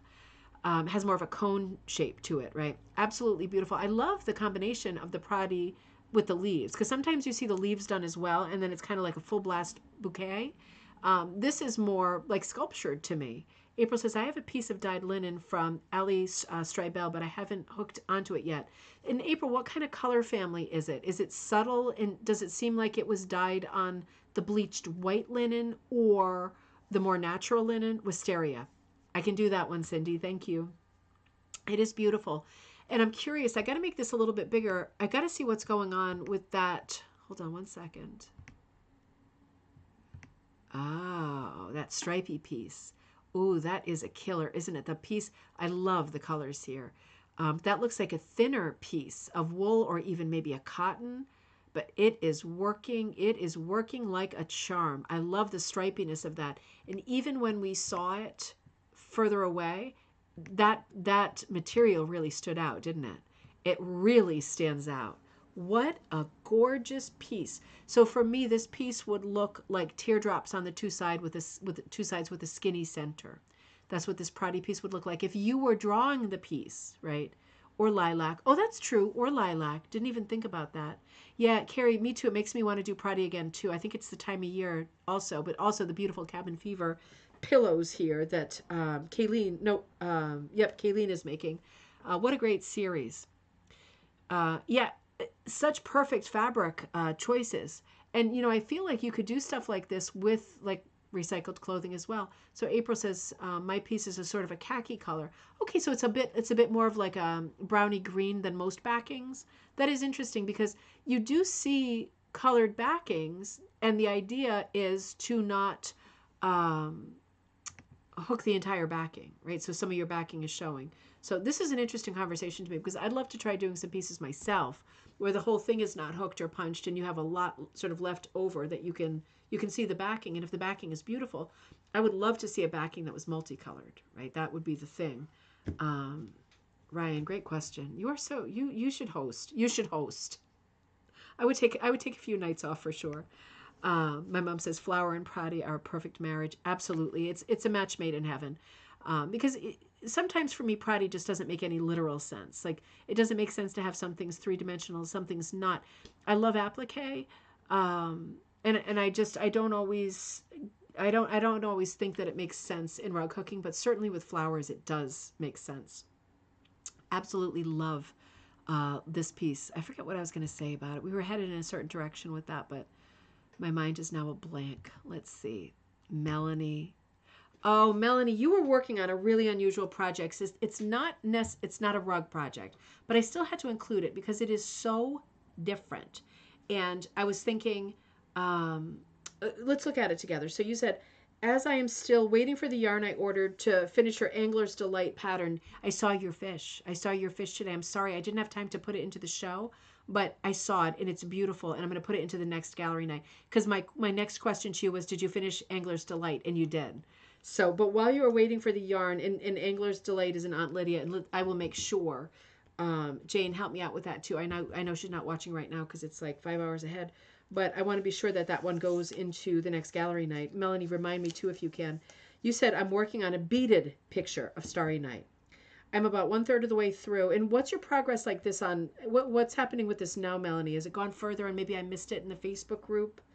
You said, I set up rows of beads on a small piece of plexiglass covered with double-sided tape. Oh my God, seriously? I can see what you're doing now. Holy mackerel. And you said, then I take one bead at a time and I sew it onto the blank Aida cloth in a half cross stitch. It takes about 45 minutes to set up each row. Oh my God. And about 1 hour to sew a full row on. Whoa. I have a chart that shows which bead goes in each space, like a counted cross stitch. I have a number of kits, but I guess they are all I ever get. The kits were mailed out of the Ukraine. Oh, how interesting. But were made in Russia. Also interesting. I'm sorry if this doesn't fit the criteria. It does fit the criteria. This is a beautiful textile project, and we are going to love seeing it. I'm going to stretch this one out a little bit too. I would never delete your posts, Melanie. I would never delete your posts. I know. Let's look at this larger. Oh, Ryan, was yesterday Van Gogh's birthday. Oh, wow. Oh, gosh. That just makes my heart, whatever, ache, right? Because you know that he like shot himself because he was super depressed, and then he changed his mind and he tried to make his way to get help and he didn't make it. And that to me is the worst, when someone makes a decision like that and then they change their mind and they can't change their mind because it's too late. So sad. Oh, God. So the rose that you're talking about here, I'm trying to move the picture and I'm struggling. Wow. This is crazy. And you know, this is super relevant because it's a textile, but not just because it's a textile, because this is definitely something that we could incorporate into rug hooking, right? Doing this kind of beading, absolutely. You know what? Any backing you choose is fabric, except for latch hook, right? Right. It's still fabric, but you know what I mean? It wouldn't work the same way. You could incorporate this style into any project that you're working on. And so right onto them. Now this is super methodical. This is like laboratory precision. Look at the way, oh, talk about tactile. Look at the way the beads look. Look at the way they glow like that. Isn't that extraordinary? This is one heck of a project. Absolutely amazing. Look at those colors. You know, there is obviously something about glass and seed beads, and it's a different quality. It's a different thing. It looks like a little loop, like a little rug hooked loop, but it's a beautiful glass bead and it has all these different properties to it. This would be a beautiful combo.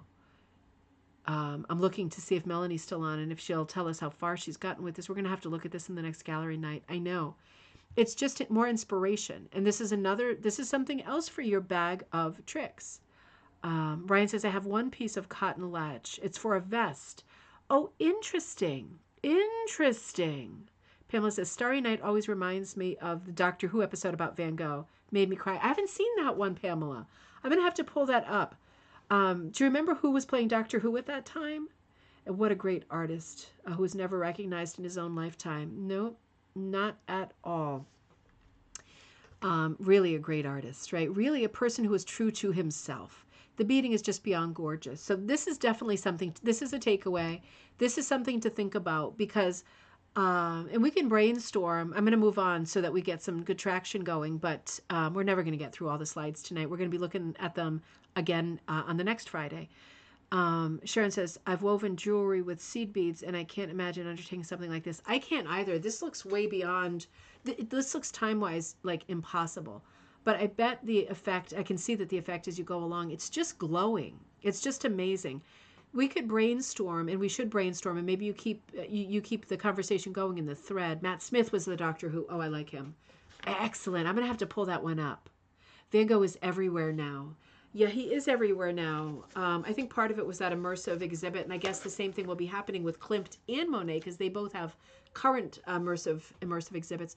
I think Van Gogh is eternal, and he will always come to the front because of his personality, because of the tragic nature of his death, because of the solitary nature of the way that he worked. He was not friendly with other artists. He was described as a very difficult person. He was Dutch. Okay, that's the only thing I'm going to say, right? Because you know, I was born in the Netherlands and lived in the Netherlands for a long time.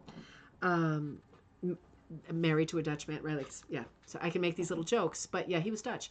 So he didn't have the kind of personality that was gregarious and would have fit in with, you know, the Parisian society scene at that time, and that's where art was happening. So he did meet a lot of other artists, but he did not get along with them, with the exception of GOGH, who lived with him for a short time, you know, in the countryside. He really was not part of society, and for that reason, he was like a lone wolf.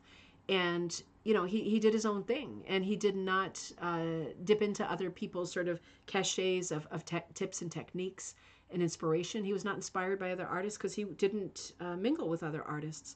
And I think for that reason, his work is very pure. You could say the same of somebody like Maud Lewis, right? Interesting. Cindy, I never give up a chance to say so. I lived there for so long, right? It still hurts. But this is absolutely beautiful, and I would love to think about ways in the future of incorporating more of that into, oh my God, into rug hooking. because I can see this as being great for like a vase, something really fine, maybe a picture within a picture like the magpie we were looking at. Can't you see? I mean, it was perfect in the DMC floss, but if you were to do something like that where there was like a picture or a window or a mirror within a picture within the picture, story within the story, doing it with the beads, you could see how that would work really well. Or if you're doing like a TV screen or something like that, that would work, I think, super well. Because it would give the effect, right? It scales it differently. It makes it a different scale. And the more solid, like hard nature of the beads over the soft quality of wool or whatever fabric you're pulling gives a completely different effect. A very ordered effect, too. Very pixelated. So beautiful. Melanie, this is crazy. It's just crazy. So this is what Kaz had started. I have him out of place. I'm sorry. This is when Red Red Robin had first started. You know, Kaz also posted in our Patreon group, for those of you who support me on Patreon, I started a second page that's a club just for Patreon members so we could share ideas there that are only coming up on the Patreon page as a result of like Patreon newsletters.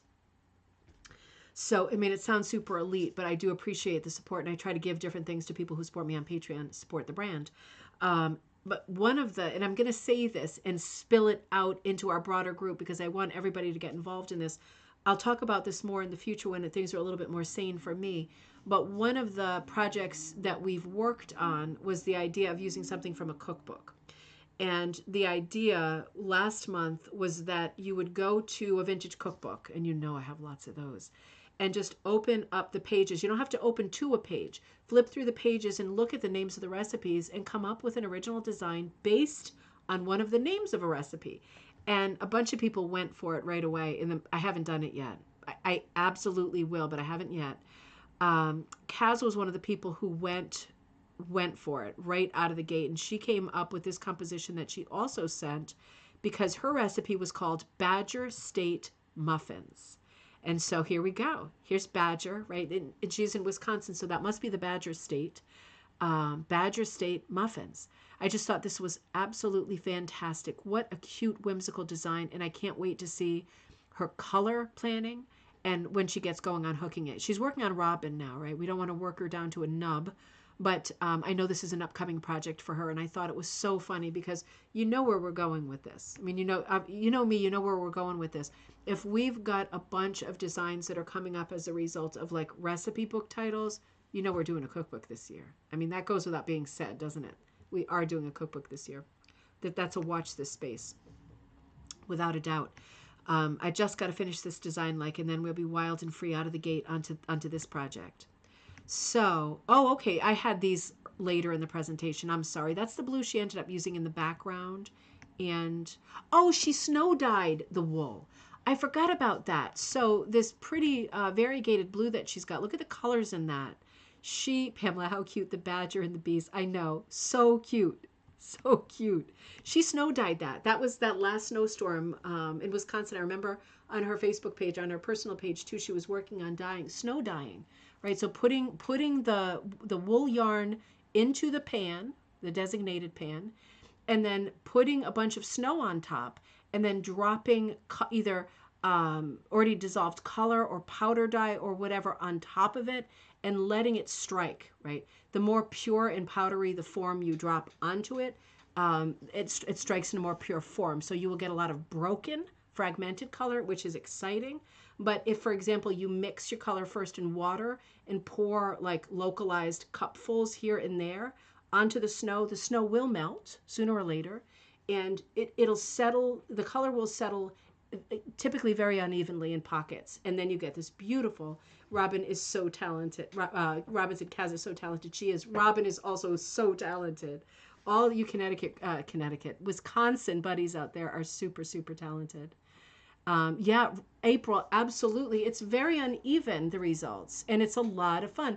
It's just another fun thing to do, right? You feel like you're baking Badger State muffins. You feel like a mad scientist. She blinded me with science, and you end up with this beautiful blue skein, right? So it's like there's so many things going on at once, and it's all super fun. So snowy as anything, and in the midst of the snow, she's making her robin's egg blue background for her robin of spring. Perfect, right?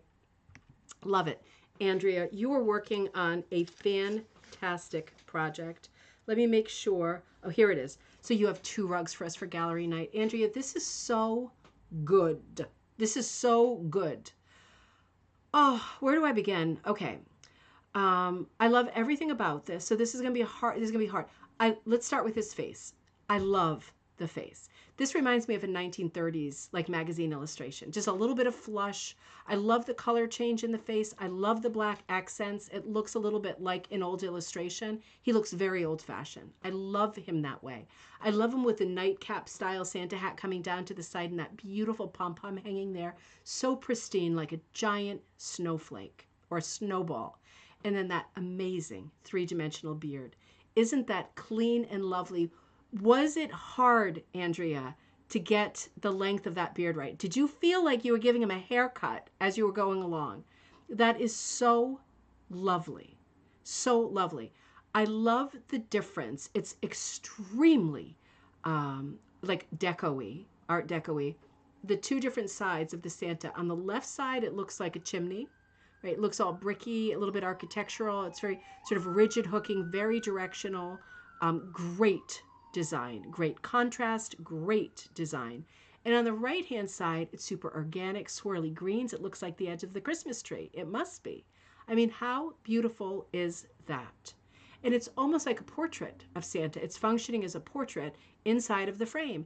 And the frame is this beautiful red and green and plaid, proddy. This has got to be burlap, right? I'm not sure if Andrea's still on because she comes to us in the UK and it's late.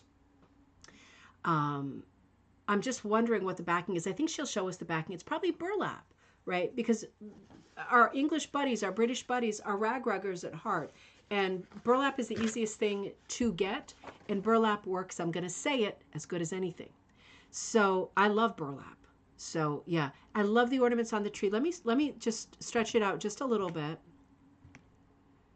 Oh, wow. So these are like little charms on the tree. Oh, wow. Such a great feel. Don't you love the stacked quality of the proddy around the edge? Doesn't that, I mean, that really does it for me. It's like sheets of paper. It reminds me of colored paper in the school closet. Andrea, you are on. The beard was long loops, and you pulled them and cut. You know what that takes? Confidence, right? Everything just takes confidence. If you just have the nerve. This makes me nervous because I'd be scared to do it. Because I'd be thinking, I'm going to do what I did to my Barbie dolls and completely hack the hair off. But you did great. It's like cascading perfect levels of hair. I love the materials that you have in the Christmas tree. I love both sides, but you've got some wide loops, and then you've got some like the more nubby pieces that look more like yarn. And I love how you did streaks of them, right? And Kirsten says, love the wide loops for the branches alternated with the poofy yarn. Exactly. And Pamela says, love that plaid fabric in the chimney. Perfect. It is so perfect. It's so perfect. It's so atmospheric. It's a real old-time St. Nick, isn't it? Father Christmas. Really beautiful. Oh, I love the proddy border. Let's look at the back of it as well. We'll get more tips and info. So this looks like it's on burlap. You mounted it on something round. This is a forever piece. This is a forever piece. Look at your proddy. That is so beautiful. And thank you for giving us this image of the back. Because for everybody, even a person who's not technical like me, I really need to see the back to understand how it works. It's like, you know, the great Oz taking the curtain over to one side so we can actually look and go, oh, I got it. Absolutely beautiful. This is hopefully always, every Christmas going to be hanging. Oh, even better, some good old close-ups here. Oh, it looks like you've got some knit materials like jersey. Oh, the plaid is a fleece. Wow, that is fantastic because we often talk about, Karen, you often talk about hooking with fleece, right? We've had this conversation a few times on Coffee Time, Cocktail Time, and hooking with fleece is fantastic. Big chunky pieces, that colorful plaid, and then it looks like it could be either sweatshirt material or t-shirt material. And April is asking, Andrea, how is the Santa mounted? Looks like she's got it stapled and probably glued at the very edge. I am not a fan of glue, but in this situation, I'm a huge fan of glue because it looks like she stapled it very carefully And where it's glued is never going to touch the back of this piece because it's glued onto the wood. This is exactly what I would have done. For safety, absolutely, I would have done that. Absolutely beautiful. One more look. Absolutely beautiful. Andrea, it's so good. It's so good. I just love that that's fleece too. I love that you're using all these different materials. That is really smart. That's really helpful. I love that you sent all these photos because, and this is the other piece that you're working on. You know, it's I just love our group so much. I just love our group so much because it's, you know, when you see how things are done, it makes a lot of sense and it becomes possible. But when you just see a finished piece and then the person like it doesn't share how it's done, there's like no chance, right? There's no map. I need the map. So Andrea, thank you so much for that amazing map and for the second amazing piece. Andrea said the wreath is from Jacob's Christmas video. Oh, right, where he was, that's right, he was cutting up sweaters and mounting them on the wire. That is really smart because you can cut really thick sweater material with them. That's sweater material, not t-shirt material. Absolutely. So maybe it wasn't fleece, maybe it was sweater material. You could use either. You could use absolutely either. That's smart. You said so material with a hole poked through, threaded in. So that's actually a wire around it. That is not prodded. Okay, let's go back. Game changer. Let's go back.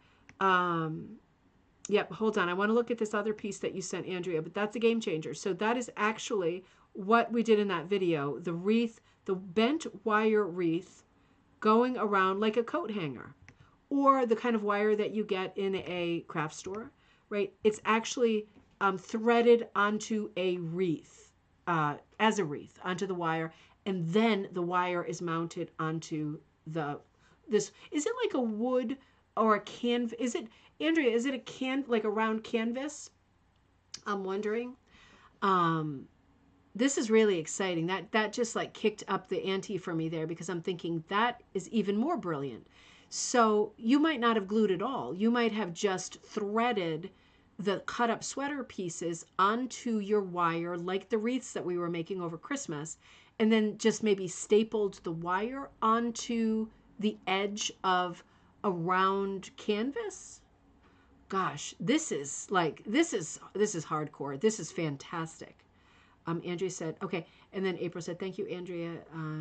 Yeah, he is great. He would look great on the front door. He would look great anywhere. He's fantastic. He is fantastic.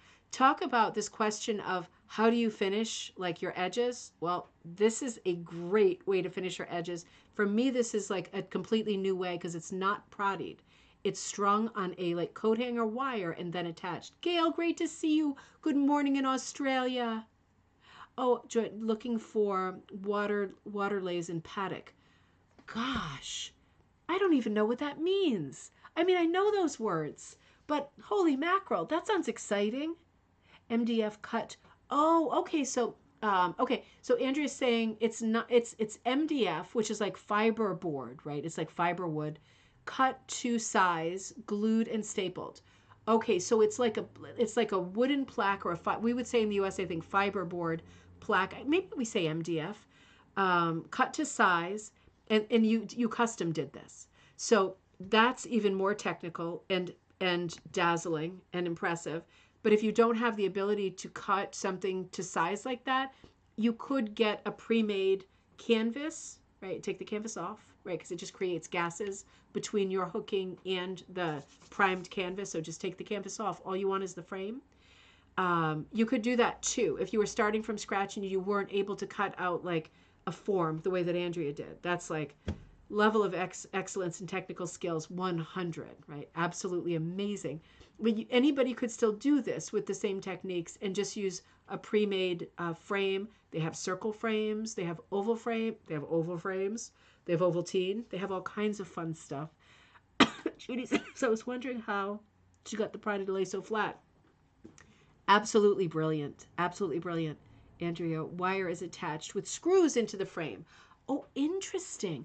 Wire is attached with screws. So did you, as you had the wire, that was like a coat hanger type wire thing, probably thinner, as you had the wire, did you turn little like eyelets into the wire so that you had a good solid eye or hole for the screw?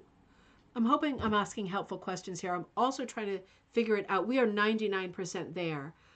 Andrea, also thank you to you for like helping us understand this. This is like, everybody who logs on is so helpful with information. Ryan's like spilling all of the great latch secrets. Andrea's like telling us about this totally unique custom project.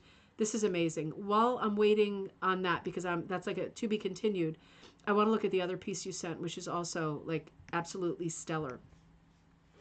So let me just hold on. I got myself all, oh, I didn't even read what you wrote. Okay, so I'm going to move to this one, but I'm going to read what you wrote because I don't want it to be for naught. So you wrote of Santa, Santa's beard, wool yarn, velvet, cotton t-shirt, metal embellishments on monk's cloth. On monk's cloth, okay. 14-inch plus wreath. This was supposed to be a simple design until my husband found his shirt in a charity shop and he said it would make a great brick wall. Fantastic. And the cheek of the man suggested, no, we got to look. And the cheek of the man suggested a tree to balance it out. It's perfect balance right there. It's stapled to MDF along the side. I'm sorry, I didn't read this first. Along the sides / back. The loose backing is glued down with PVA. Do we have PVA in the U.S.? PVA. I know PVC. PVA. I'm hoping I'm not saying bad words. You say thank you to Jacob for his wreath. Jacob is in Maine, just so you know. He's just not here these days. That video that we put out, I think in November, was extremely helpful for this. He did the video while I had to be away. Well, I had to be. I was very happy to be away with the family for the weekend. And it is a great video about cutting up sweaters and stringing them on wire. I was going to do a Proddy one, but when the video came up, I thought, great idea. Totally agree with you. Even easier and much more lush, right? The close-up shows the tiny hooks screwed into the MDF, the twine threaded through, attached to the wreath. Okay, let's just look at that one more time. Let's just look a little bit. Oh, I see. Okay. Do you see that at 3 o'clock, you can see a little piece of metal screwed in and the twine is attached. Okay. That is making sense. Okay. That's really helpful. Like Elmer's. Okay. It's like Elmer's. Okay. Thank you. PVA is glued. That is. Okay. Excellent. Fantastic. We got there. Thank you so much. That is an amazing project. Andrea, you are really, really, really good. And this is the other piece you sent. Another astonishing piece, completely different. You said of this one, okay, puzzle map. Wool yarn on monk's cloth, wool and yarn on monk's cloth, 26 by 25. 26.25 by 26.25 by 21. Based on one of your Neurographica drawings. Really? Oh my gosh, a meditative. Dawn, are you watching right now? Because we were just talking about this stuff. Dawn Collins. Neurographica drawings, a meditative, mindful art. Okay. You know what? I'm going to have to send you, Andrea, a personal message about this because I have an idea brewing, and I think I've got to tap into your knowledge and expertise here too. I'll send you a message within the next week. This is super interesting to me. So, a meditative, mindful art. I thought it looked like a map, as I had used similar colors associated with them in my drawing, but hadn't realized it at the time. I chose not to include the white areas, breathing space. Interesting, as I didn't think it worked for this rug. My husband said it looked like a puzzle, another pastime of mine, and so it now has its name, Puzzle Map. Interesting. So originally you did a drawing of this, and you had some breathing room around some of the motifs or some of the elements. Interesting. And then you closed those gaps when you started working on the rug. You know what that takes? Go ahead, say it. Everybody, I hope you're saying it. Confidence. It takes confidence. It takes confidence to have an idea in your head and to start actually working out and fleshing out the reality of the idea and realizing that the idea isn't working the way that you saw in your mind or thought, And as a result, you gotta do a hairpin turn or make some changes. That takes confidence. But it's your piece, right? You owe it to yourself, to your imagination, to the inspiration, to make things exactly the way that they should be. And I can't imagine what it looked like with white because I love it this way. I absolutely love the fluid. It is a very relaxing piece to look at. The colors are very relaxing, but they are also very interesting. I love the use of black with these color families. You've got two greens, two oranges, and two purples. That's pretty much the best color palette ever, in my opinion. I absolutely love how you've got them in twos, right? So there's a dark and a light purple, there's a dark and a light orange, and there's a dark and a light green. You can see around the edges, and a dark and a light blue. Right? I almost missed that one. Is that where the white was? My eye almost missed that. I can clearly see it's blue, but it's functioning as white for me. Interesting. This is like magic. This is a magical piece. It does look like a map. It does also look like a puzzle. I think it's the perfect title. I love the genesis of this piece and the evolution of this piece, and I love that you were flexible enough to change. Melanie, good you are there. I haven't gotten much further, but you are working on the Angler's Delight. Angler's Delight is beautiful. We're going to enjoy seeing that so much in the next gallery night. It is so beautiful. Oh, Andrea, I love this piece. I can't wait to hear more about Neurographica. I'm not going to Google it. I'm going to go to you first. Maybe I'll Google it. Just so I have a good starting point and I'm not too annoying to talk with.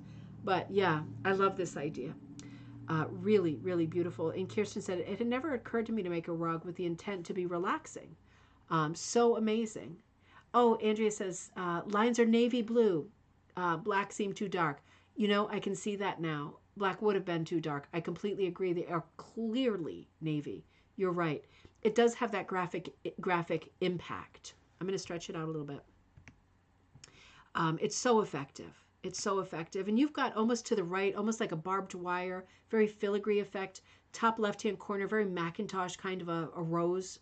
I know it's not supposed to be that, also in the middle, but it's just things that your eye sees, right? Your eye sees what it wants to see. Lots of fluid shapes, very shape-driven. And weirdly, although this is an abstract piece, it doesn't strike me as screamingly modern. There is something so soft and beautiful about this piece. Isn't that interesting? I mean, maybe for other people it does strike you as super modern. To me, it is just, it's like a little bit of like reflections on a rippling pond. It's very relaxing. It doesn't seem stark or aggressive to me in any way. Not that all modern art has to be. I just love the softness of it. It's all art is about how it makes you feel when you look at it. I love the way this makes me feel. I feel very relaxed. And now that I've stretched it out a little bit, you really can see the definition in the colors around the borders. Thank you for saying that's navy, because that makes a big difference. And I'm happy that you made that distinction, because I often, when I'm hooking my own pieces, I often decide for this exact same reason as you to not use black and instead to use a dark forest green or bottle green, dark aubergine or a navy in place of black, just because it's black is too harsh sometimes.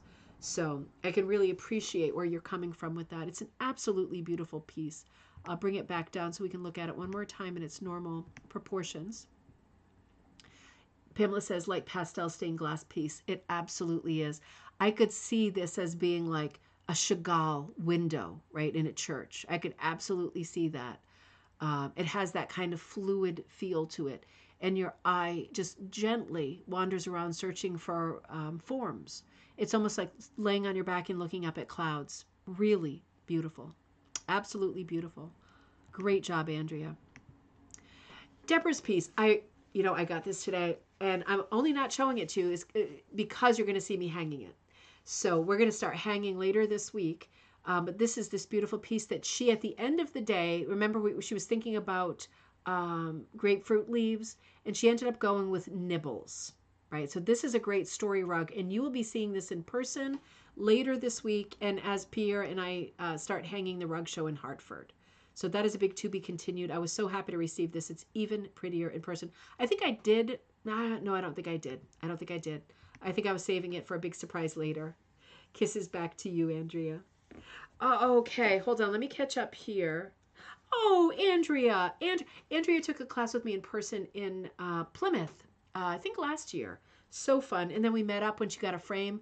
You know, I met up with her at the Halloween, what was it, Halloween market in Providence. Gosh, that was such a fun night. I think about that all the time. Andrea, this is such a beautiful piece. She said, "Hi, Deanna. I wanted to share my first completed rug. It's 6.5 diameter on primitive linen. I learned from this project that I prefer primitive linen over monk's cloth. That is good to know about yourself, isn't it? Because in terms of structure, it's it's more sort of coarse. I don't mean hairy. I mean coarse. It's not so floppy, and the holes are quite work quite differently than monk's cloth. I have to say, I also prefer primitive linen to monk's cloth. I think I prefer all linen to monk's cloth, and I even prefer burlap to linen. I'm going to take it that much further. Oh my God, love Nibbles. Mom, the name of the bug in downtown Providence, the big blue bug, his name is Nibbles too. Kathleen. It is very cute. Very cute bunny. So Andrea said she finished this. It's a small piece, but she said she learned important things like what backing she likes. She says um, she still has to finish the edges, but she says, I'm so excited. I actually finished one piece. LOL.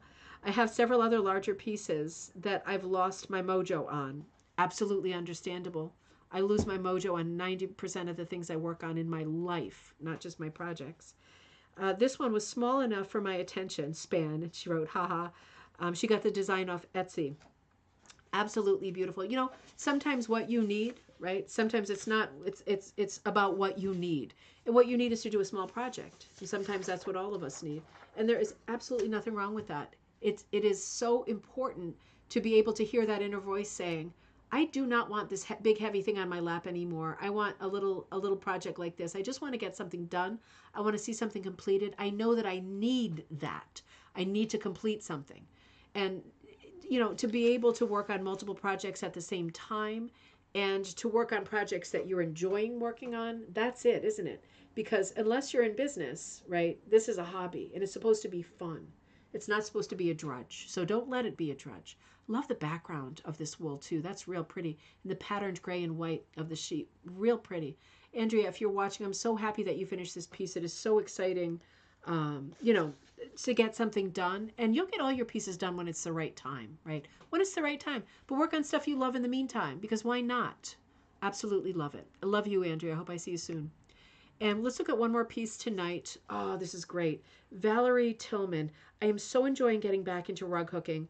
I inherited unfinished projects from my grandmother 30 years ago and dove in prior to YouTube and Facebook.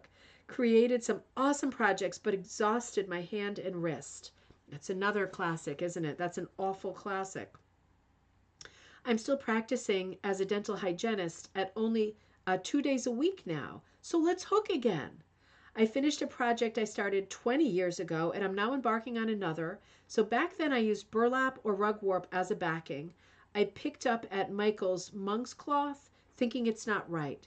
I hate to say it, Valerie, it's not right. That the monk's cloth they stock at Michael's and Joann's is monk's cloth for cross stitch. It has no stretch. So it's totally different. It's so awful that there's two products called monk's cloth, but that's for needle crafts, not for hook crafts. It needs to have some give and some stretch, and it won't. So that is bound to be frustrating. It's better to just know and save it in case you do any cool stuff with beads later, right? Inspired by the Van Gogh piece.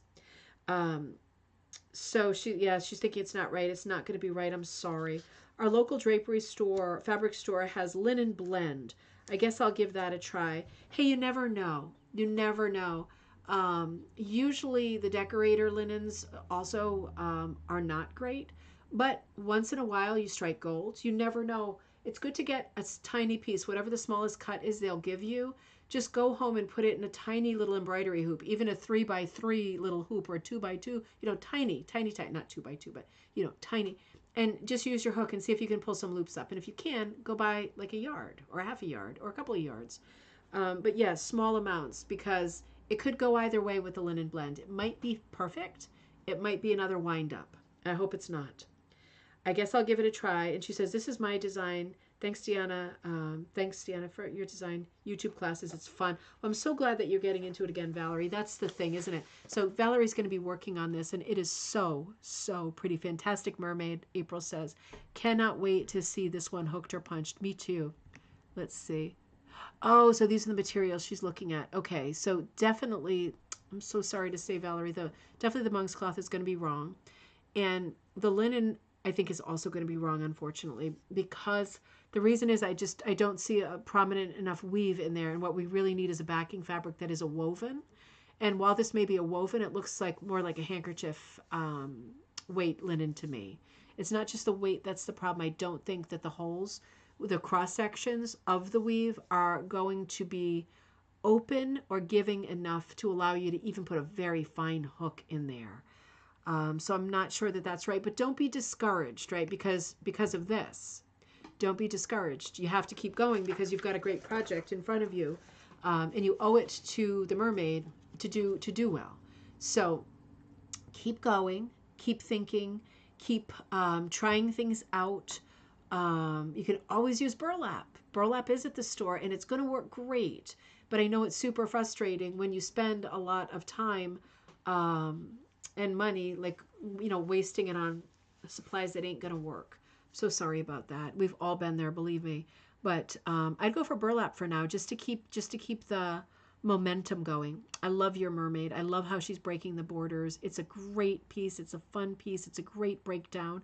I love the quality of the mermaid. Like, she looks like she's actually swimming. Absolutely beautiful. Absolutely beautiful. Color plan is beautiful. It is a beautiful piece. You are going to love doing this, and it is going to come out great. You just got to solve the stupid problem with the backings, right? And it's like everything else. When you have the wrong tools, you are bound to get frustrated and hit these crazy speed bumps. But don't let the speed bump, right? Don't let that be the end, right? You have to just keep going and push through the frustration. And some people are better at that than others, but there's only so many greatest hits that you can take before you really lose your patience and your sense of humor, right? And it's different for each person. So I'm hoping that the next thing that you get is really the bright thing. I would go for the burlap just to get going. And you can even use like quilting fabric or yarn from the craft store, anything that you can pull through, and anything is going to pull through burlap. So that's going to work great. And it's a beautiful piece. You have to just keep going. Just keep going. I can't keep going. And it's time, which is good because, I'm right at the end of what my voice can do right now. So that's okay. We have so much more to do. There's so much content at these gallery nights now, and I know that we talk a long time on certain slides, but I kind of like to. I like to have these big conversations where we really dig in detail, because I know that there are people watching who don't always comment. I know there are people watching who are going, that's the thing that I'm having right now. Show me, tell me more, like say the thing that I need to hear to keep going. I've got a technical problem. That's my problem.